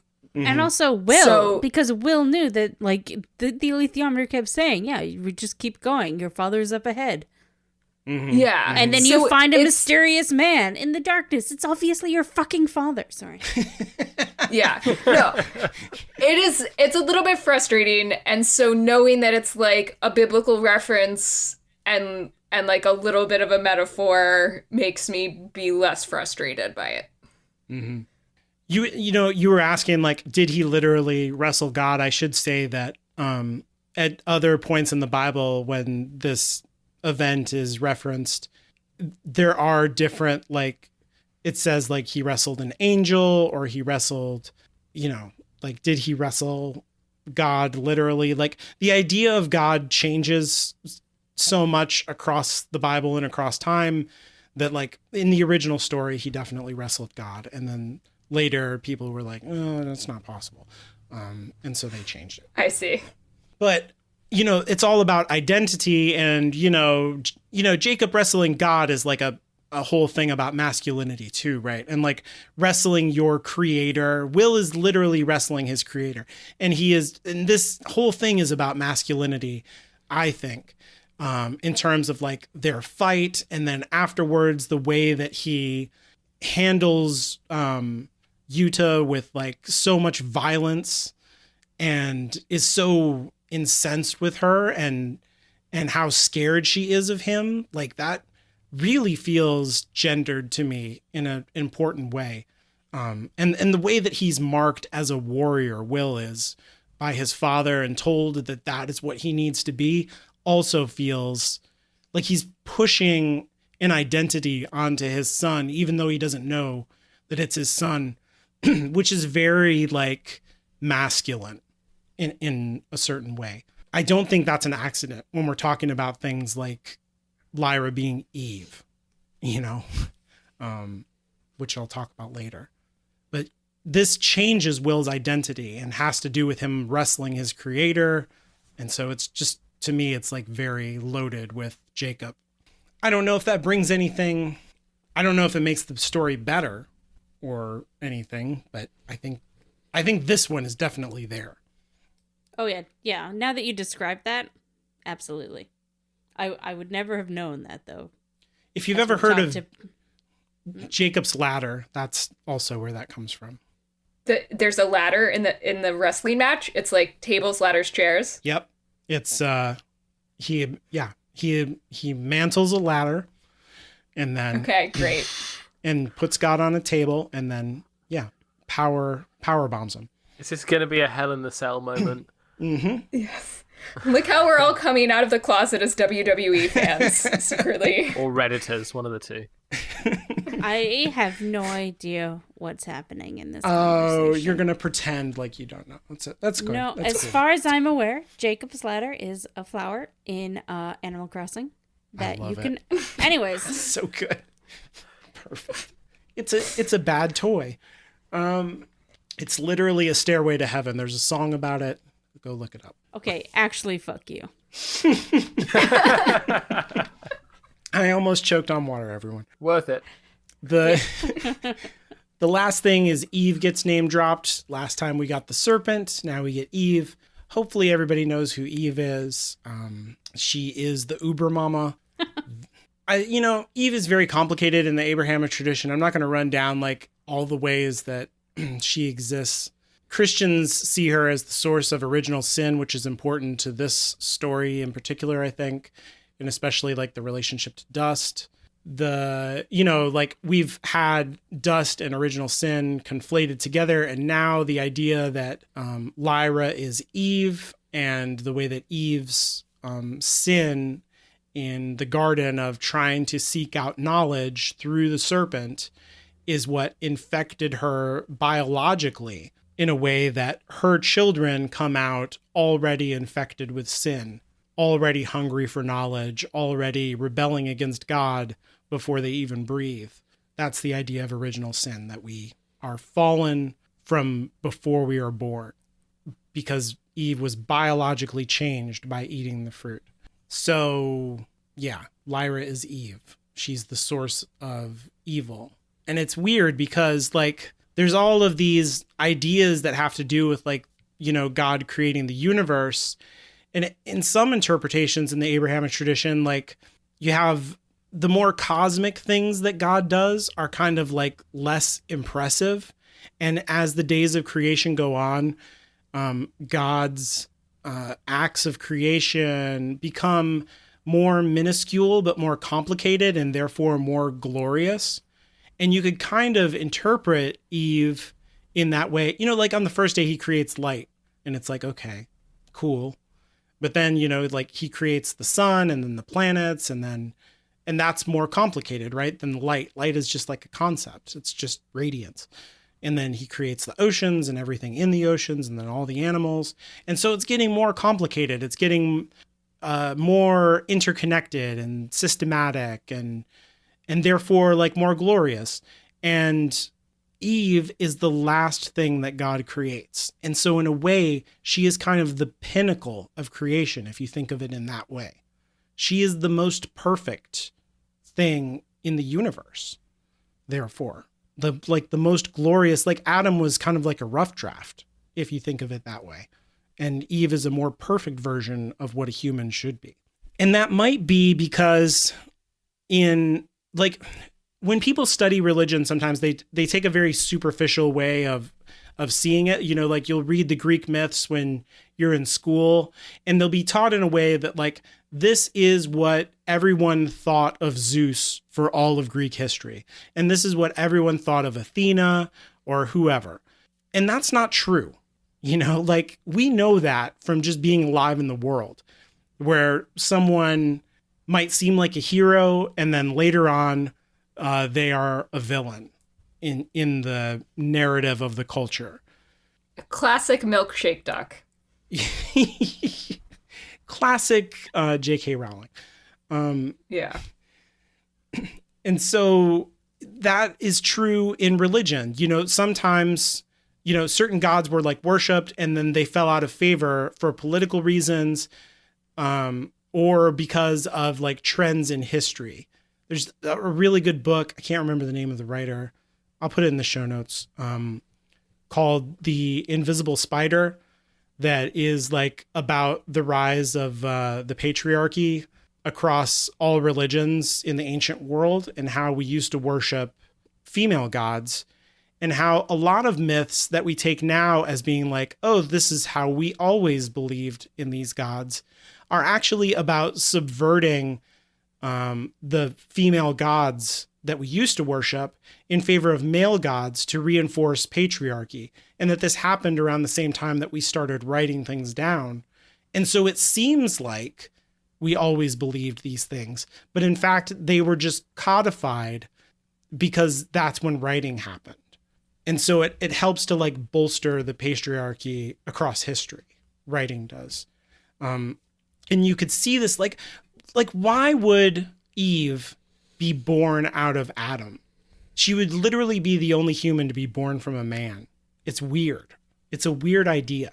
And, you know, in that book, the author, she points out, you know, like in Judaism, there used to be like a female god in the ancient Hebrew that was like co-equal to the male god.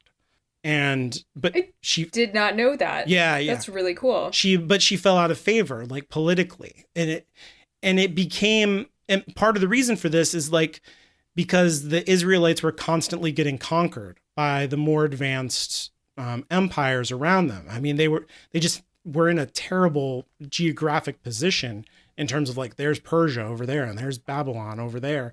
And these like very powerful, there's the Greeks, right? There's like all these very powerful civilizations around them, and they're constantly getting rolled because they're in an important place on the Mediterranean Sea, and like a kind of juncture between Africa, Asia, and Europe, where like Jerusalem is important geographically speaking. And they don't have the kind of military to like fight against all these empires. And so everybody else worships multiple gods. How are you going to retain your identity in the face of getting conquered constantly? You start to like appropriate what your conquerors, believe in, and then you invert it. So you believe in multiple gods. We believe in one God. So now we don't believe in a female god and a male god anymore. We believe in one God, and it's the male god. And so all of the stories get revised. So now Eve is not like the source of this female imperative.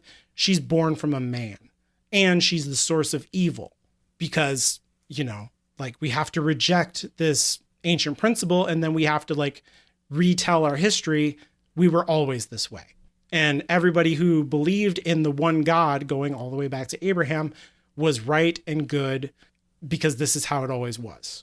You say that, but isn't the idea of Eve as the source of evil like much more popular in Christian traditions than it is in the Jewish tradition? That's true. You're absolutely right. And part of the reason for that is because the early Christian church could not read Hebrew. There's like a big break there where Peter and Paul argue about this literally in the New Testament. Peter thinks that Christianity is only for the Jews.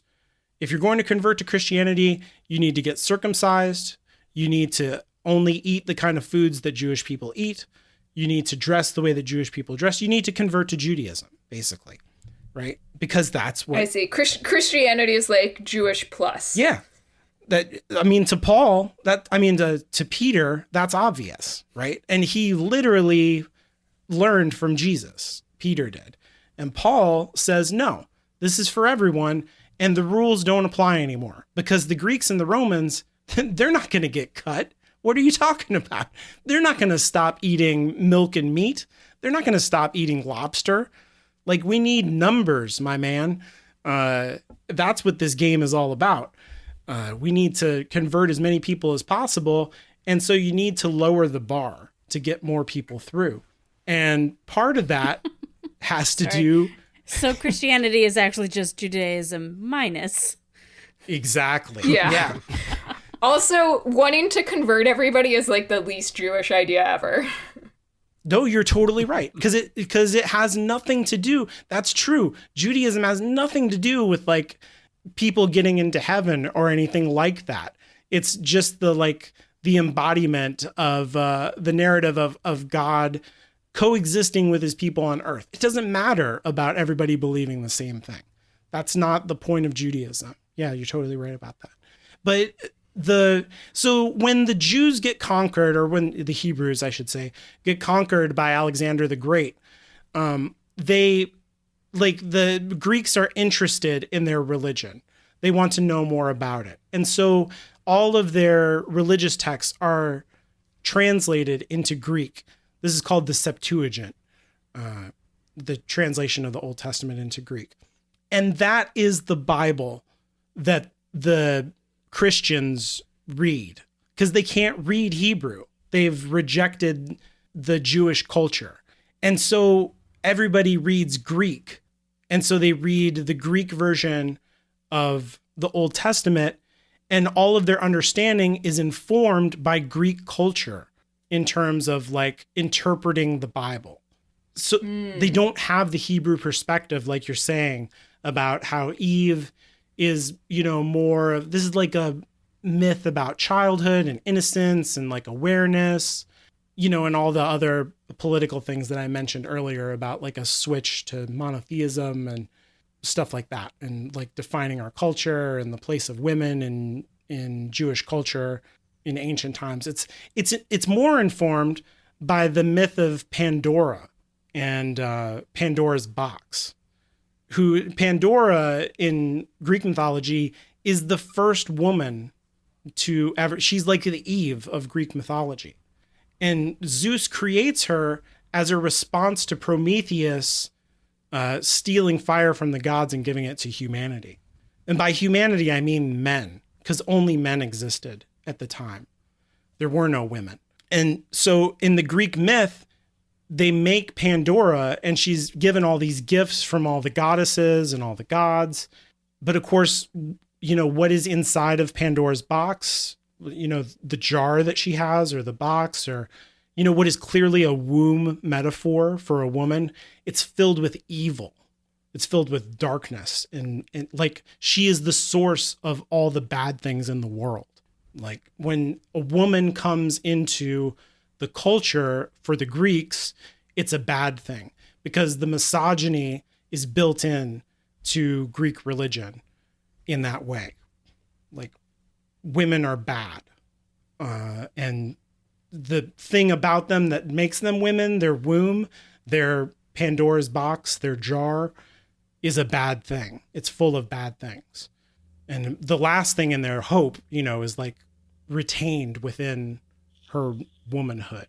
And so to conflate Eve with Pandora, and the way that Eve unleashes sin into the world, is like how Pandora's box opens and all of the bad things in the world. Like, the world changes because of what Eve does, and it ruins the world the same way that Pandora's box ruins the earth. Don't open random jars then. To associate Lyra with this kind of evil, like, we've seen Lyra as a character do things that we would usually say are bad, right? Like, she lies to people all the time. She transgresses all these boundaries. She rebels against her religion. She doesn't listen to her mother. Yeah. Or her That father. Bitch. But all of those things are heroic, right? They're recharacterized. Like, Pullman has appropriated all of these things that would be bad or evil or sins traditionally speaking, all the things that are bad about womanhood and invests them in Lyra in a way that is heroic. And so he's kind of inverting all of these connections between womanhood and Eve and evil and turning it into something good. And now he's like, just in case you didn't know what I'm doing, she's Eve. And she's the source of evil. But maybe that's not a bad thing. The way that we've been told it's a bad thing this whole time. I mean, I wouldn't say maybe. I mean, Philip Pullman has very clearly put God on the bad side and Satan on the good side. So I don't think there's a maybe about it. And with having the serpent be a scientist, that's also really interesting too. But the serpent's actually disappeared, so she's never going to talk to Lyra again. Mm-hmm. I don't know. Were you guys surprised when you first found out that she's Eve? Yes. Well, I don't know if I would say surprised so much as like confused. I definitely didn't get the metaphor. I mean, I guess, yeah, if Mary's the serpent and Lyra is Eve, like something is going to happen with them in book 3, but I don't know. I didn't put much thought into it other than I know what I'm going to be spending my time on this weekend as soon as we stop recording. I still just felt like with a lot of these obvious Bible metaphors or obvious kind of Abrahamic tradition metaphors, it felt like Pullman was making a point, and he was saying, this is another bad thing, and they see Lyra like this, and I went, okay, cool. I don't know. It didn't really pop for me as something like it. Like, it's interesting when you actually think about it, when you talk about it, but every time I've read it, I've just been like, all right. What do you think it means that the witches say that she's Eve? Like, I don't even know what Eve is to the witches. Like, I think feel that Eve is a metaphor generally for stuff. Like, like I hate. I don't know. When you say what Eve is to the witches, you're saying that as though, like, here in reality, religion is something that human beings wrote, and it's a metaphor, stories, blah, blah. But the witches accept it as a real thing. It's history. I wouldn't. Yeah. I wouldn't necessarily say as a real person, or to say that it had necessarily gone exactly as it is written in the book. But the witches seem to think that Eve, as a concept at least, existed, and Lyra is that concept again. So I don't think it has anything to do with them being Christian per se. But it's the prophecy. It's not that they have it as a history as much as they have it as a sort of oral tradition, which I suppose is arguably inextricably linked to history, especially in early non-writing experiences. But it just, I don't know. Like, she's prophecy. It feels like you could replace. It feels like Eve just conveniently sums up the importance of her and her complete entanglement and like inextricability with the concept of the fall and the fall from grace. It is, I don't know. It feels clumsy. You could have just said she's important, and like it would have fundamentally filled. She's important because Satan. There we are. As like Satan. The nail on the head a little bit too much. Yeah. If you weren't getting it, she's Eve. I don't know, because, like, okay, I wouldn't have gotten it when I was first reading this, because what the fuck did I know about religion? Absolutely nothing. Yeah. So maybe he felt he did need to say it. My problem isn't with that you can get Eve from it. My problem is that I don't feel that Eve really... The idea of her being Eve doesn't actually add all that much gravitas, which isn't explored fully. You could have said any word there, and it would have fundamentally made very little difference. Because like Mother Earth we assume already we have enough context from the witches that they have a history about this person. They've named her Angela. They said she is Angela, that lends its gravitas to that. It doesn't matter that Angela, we have no idea what Angela's meant to do. It doesn't matter. We know that the witches are interested because that they've scene gone was and pursued this. about Mrs. Coulter understanding who she was and why she was important. It wasn't about There the could have witches. there could have been Angela still. Angela She wouldn't have could- meant anything to Mrs. Coulter, though. But, as in, yeah, I suppose. But then she just asked the next question, which is, who is Angela? Like you And call then her she'd have Eve. tortured that out of her. Yeah, Well, no, I get- exactly. but- Like that would have done it. I It's just not. I disagree. I get what you're saying, and I actually don't think this scene is that impactful. I just think, like, Mrs. Coulter had to understand that she was Eve and that she was going to bring about, and that as far as Mrs. Coulter, from her point of view, that Lyra was going to be bringing about humanity's next fall from grace or whatever. Right? Because that's important. As we've seen, that's what Mrs. Coulter cares about. That's what she's studying. That's where she gets her power and her ambition and all that sort of stuff. So that specifically would be important to Mrs. Coulter. I think it's also, I didn't write this down, but it's also like a really clear Narnia reference, because like constantly in those books, the human children from our world are referred to as sons of Adam and daughters of Eve.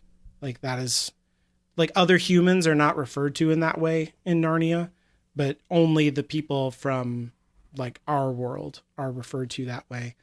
And it's important in the story that you know, they are associated with like that Christian root. And so associating Lyra with it, like in terms of like all the ways that it's pulled inside out from what Narnia is also like another, you know, just like her getting into the wardrobe. This is another indicator of like the anti-Narnia-ness of this series. I don't remember, I genuinely don't remember how I felt about this book, because probably when I read this, Eve meant absolutely nothing to me. Like, I knew who she was, but I don't have any feelings about it. But I think it sets up like expectations for what's going to happen in the next book, something to look for, I suppose, that, you know, when we're in the third book, it's not just the plot that's happening. We're going to be looking for Lyra to fulfill this role that she's been given in this sort of a similar way that Will has been given this role as warrior and knife bearer or whatever. It gives us expectations about who he could be too, right? And also, I don't know. I like it because it sort of brings things together about how we've talked about the dust suddenly being attracted to the skulls or what have you 35,000 years ago. And saying that Lyra is Eve and going to bring about another fall kind of implies that that's what happened 35,000 years ago, humanity's first fall from grace, or our first taste of knowledge. Right. And it makes... I was going to talk about something hasn't happened yet. Shit. This is the problem with these stupid episodes. Yeah, I don't know. I like it. I think it's interesting, and it just fits well into the story, but it didn't, like, intrigue me in any way the first time I read it. Yeah, I think when I first read this, I was like, oh, this is why the Catholics are so mad.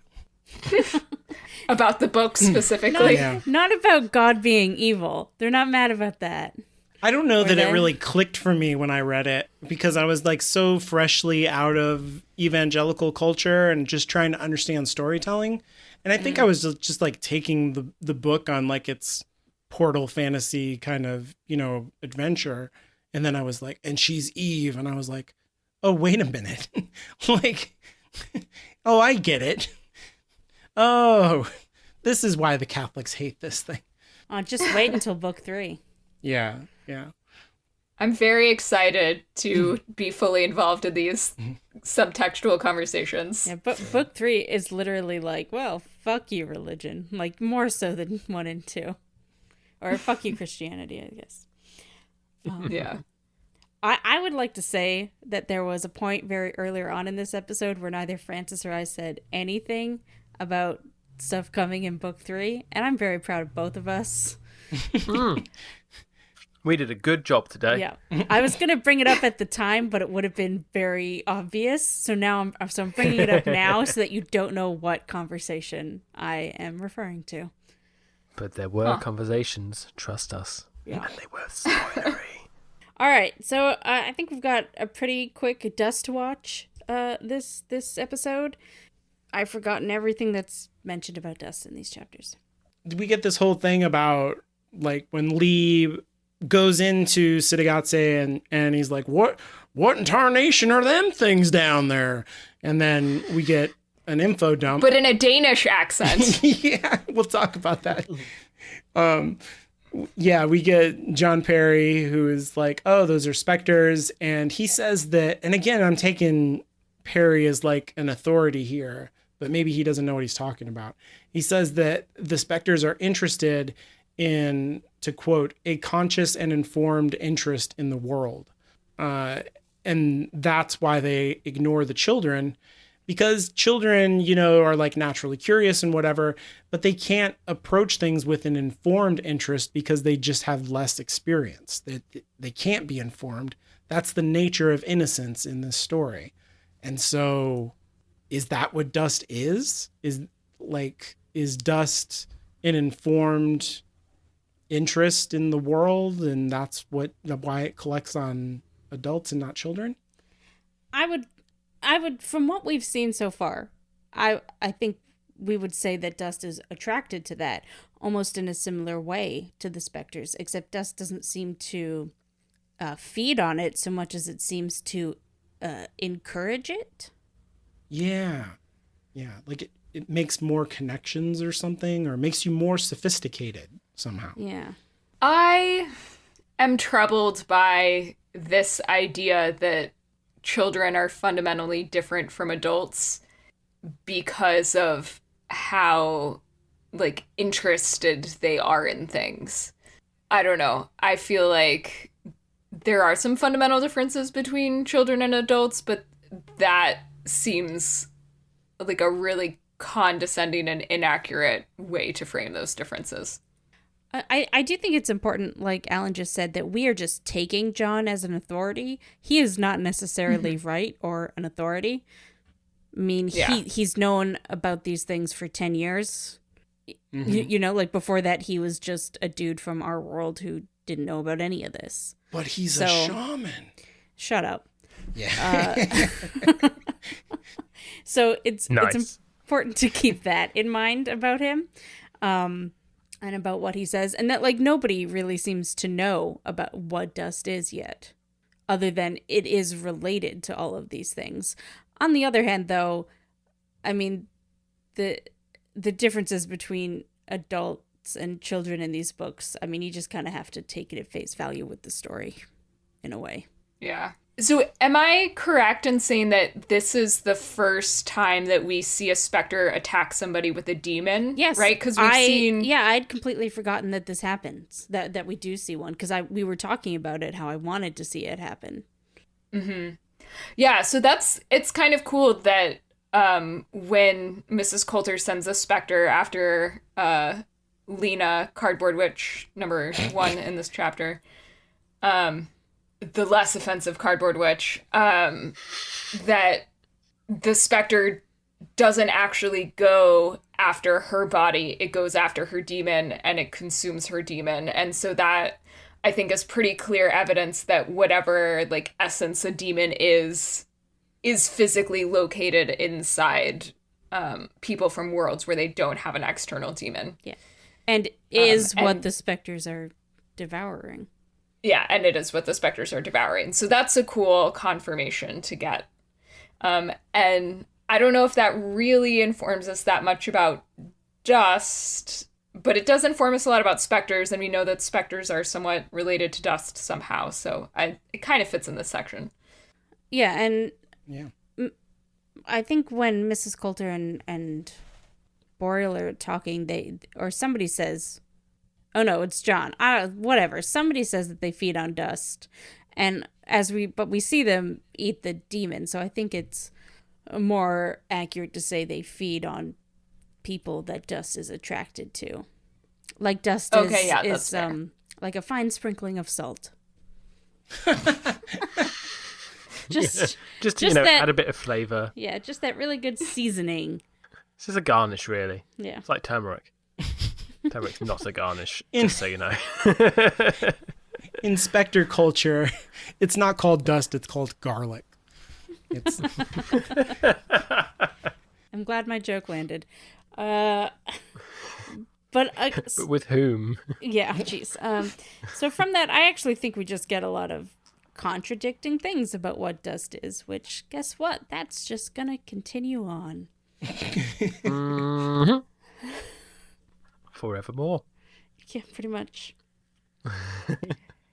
Anything else that we wanted to talk about that we didn't cover? On dust?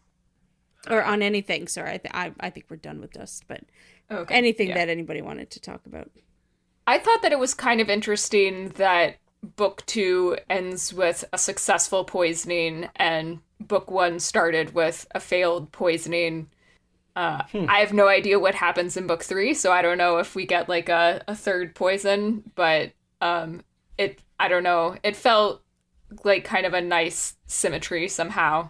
if you think about the Garden of Eden and how that apple is poisoned in a certain sense. Yeah. Considering what actually happens, that's fucking hilarious. Sorry.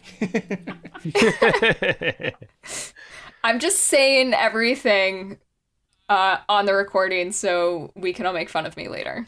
No, I like what you're pointing out. I hadn't thought about how you're exactly right. Isn't he even the same kind of wine? I know that he serves her Tokay when they meet in Will's world. I'm trying I to think remember. Tokay is basically implying like muscat or something like that. It seems like it's used like a nice sweet wine, which you have with as a. I don't know. Actually, wonder where they say Tokay is. I do not understand all these like rich snobby people drinking sweet wine. Sweet wine is disgusting. And any type of proper wine snob knows the drier the better. Thank you very much. It's not a real Tokay if it's not from the Tokay region of the Magisterium. I mean, it's the actual Tokay wine is sweet white wine from Hungary. Oh. Yeah, we talked about But I'm that not sure. back in book 1, season chapter. Oh, did we? That was, like, years ago. Yeah, that was I years wasn't ago. here. No. I'm just saying I remember Hungary coming up.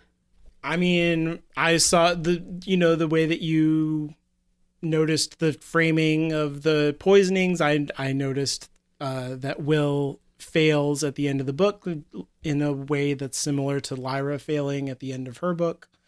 Like Will has all these fantasies about how I'm going to meet my dad and we're going to go off and be explorers and go on adventures in a very similar way to Lyra's fantasies about Lord Asriel. But Oh, yeah. I didn't even think about that parallel. yeah, but it doesn't work out, right? Like Right. in meeting his father, he kind of leads his death to him, right? The witch follows him to John and he dies because of Will in the way that like Roger dies because Lyra brought him to Asriel. And so like it's because of him that his father died in a way that is similar to Lyra's failure around Roger. I mean, it's not the same, but to me, it's like the structure of it is similar in a way that feels intentional. And, No, I totally get that. yeah. And I think that what Pullman does here that's interesting is that usually in fantasy, the way that, Caitlin has been saying, we build our heroes up with like successes as they kind of level up in their journey to confronting the Dark One. And Pullman has his heroes fail. And that is what builds them up. Because in experiencing these failures, in tearing down their fantasies about the way the world is going to work and their place in it, they have to redefine themselves and they have to figure out who they really are. And that is like where their heroism is situated. That's interesting because I don't know. It does kind of turn out that the two failures, the two deaths, I suppose, at the end of each books are important in a very like physical way to the continuing plot. Mhm. And not a metaphorical like this is what makes us who we are because we failed and now we're doing something different or we're learning from our mistakes.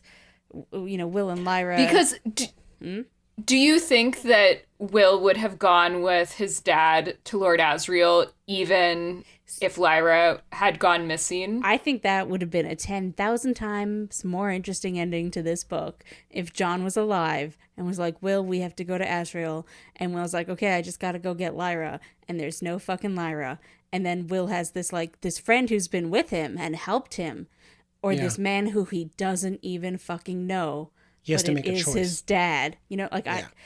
I get Yeah. why Ooh. that doesn't happen for where Pullman wanted to take the story because I have no memory of whether we've talked about this on mic or off mic, but I know Alan and I have talked about a big thing that happens in the third book was something that Pullman had in mind from the very beginning. Mhm, And that's sort of what I'm talking about here. Like that wouldn't happen without these two deaths that happen. right. Sorry, vague.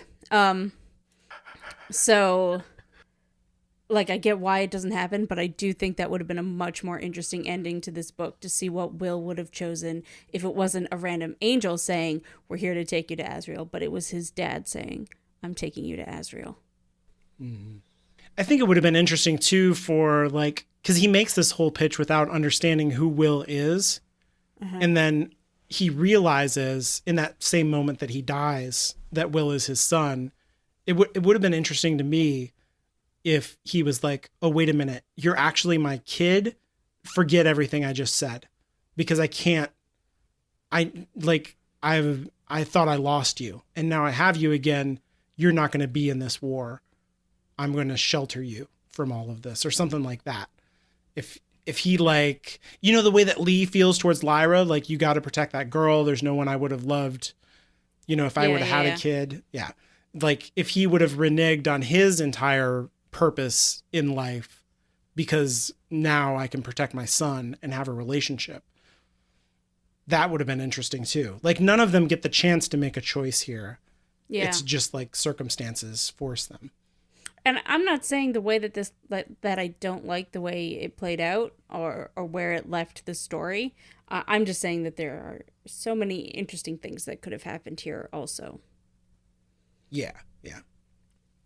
Yeah. Like, I I'm don't not think this saying- is bad yeah. writing. It's just, yeah, it makes you think. And I do think Will still has a difficult choice because he can save Lyra, his friend, or he can fulfill the dying wishes of his father. It's still powerful. Yeah. Okay, is it time for my Alamo rant? Do it. Sure. I think this one's going to be kind of short, but we'll see. It's so okay. We find out in this chapter that the Alamo still happened, just like it did in our world, but instead of the Mexican forces and the white American forces, say white Americans because it was more of an ethnic thing than a political thing. They were not operating as any government. They just like moved into the Mexican territory and then decided they wanted to own it. So it was the Danes and the French, which is like kind of a cool alternate history, but also like knowing what I know, it throws me out because all of the words are Spanish words, and so if Spain wasn't involved, like, it wouldn't be called the Alamo. Alamo is the Spanish word for a poplar tree. And also, like, Texas, I think I may have mentioned this before, but, like, Texas is an English bastardization of a Spanish word, which is a bastardization of a Native American word. So, like, the word, again, like, the word Texas wouldn't exist if it hadn't been colonized by Spain. So what you're saying Also, is why it would Lee should- be speaking English if it hadn't been eventually taken over by former English colonists. Yeah. So what you're saying is the it shouldn't be the descendants. Alamo, it should be the Puplier or the Popple. Yes, exactly. Puplier, whatever. Yeah, not the Alamo. Okay, I think this episode is over, and since this is the end of book 2, we're gonna take a short break until the start of series 2 of the TV show, which is coming out in November. If you're really sad that you won't get to hear our voices in your ears every week, we have some other shows that you can check out. Alan and I have a podcast called Hallowed Ground Storycast, where we talk about the TV shows, books, and movies that are most important to us. And we also have some fun guest episodes where we talk to other people about their favorite stories. Kate and I have a podcast with our friend Mandy Kay called Desire Made Real that is about A Discovery of Witches, which is another fantasy trilogy also set in Oxford. And filmed by the same studio. Yes. Oh, sorry, I didn't. I'm paying attention. I have a podcast with my friends Emmy and Rachel called So You Want to Read Tolkien, where we read through Tolkien's body of works. If you like our show, please take some time to leave us a rating or a review on Apple Podcasts. I'm Anya, and you can follow me on Twitter at StrangelyLiteral. That's strangely, then Literl. I'm Caitlin, and you can follow me on Twitter at Inferior Caitlin. I'm Francis, and you can follow me on Twitter at Francis Windrum. Follow the show on Twitter at MOTPod. If you need more than 280 characters to speak your mind, you can send your emails to contact@hallowedgroundmedia.com. And remember to always murder the men who scorn you, because that's totally normal. Best ending ever. Nice. End of season 2.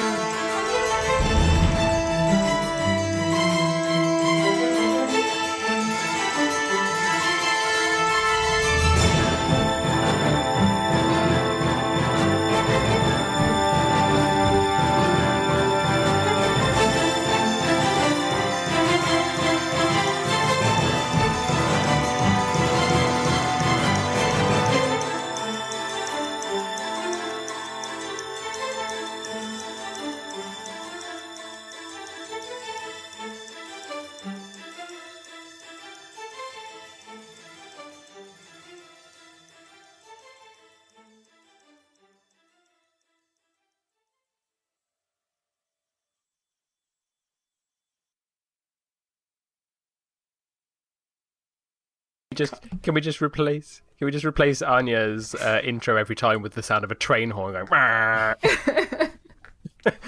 And I'm "Wah." Wasn't there... I wanted to make a joke about how that's what it sounds like anyways. Wow. That was a little bit mean, so then I couched it. It was beautiful and I loved it. Oh, thank you. Wait, so this is the distance from 4.3 Tolkien's miles. corpse to C.S. Lewis's corpse? Yes. Mm-hmm. Okay. Sadly, The fact that this is what the podcast has come down to now. We're working out the All right, distance yes. between writers' corpses. I was going to say, sadly, we can't visit Philip Pullman's corpse, but that's not... I didn't mean it that way. Holy shit. Now taking the more misunderstood use of Death of the Author that has been moving across Twitter. I don't know what I'm I not sure if meant. you can get demonetized on Apple Podcasts, but Yeah. that's what's going to I happen. mean, we did already talk about Francis giving him COVID this episode. Yeah. So. Oh, right, so we will be able to visit his corpse.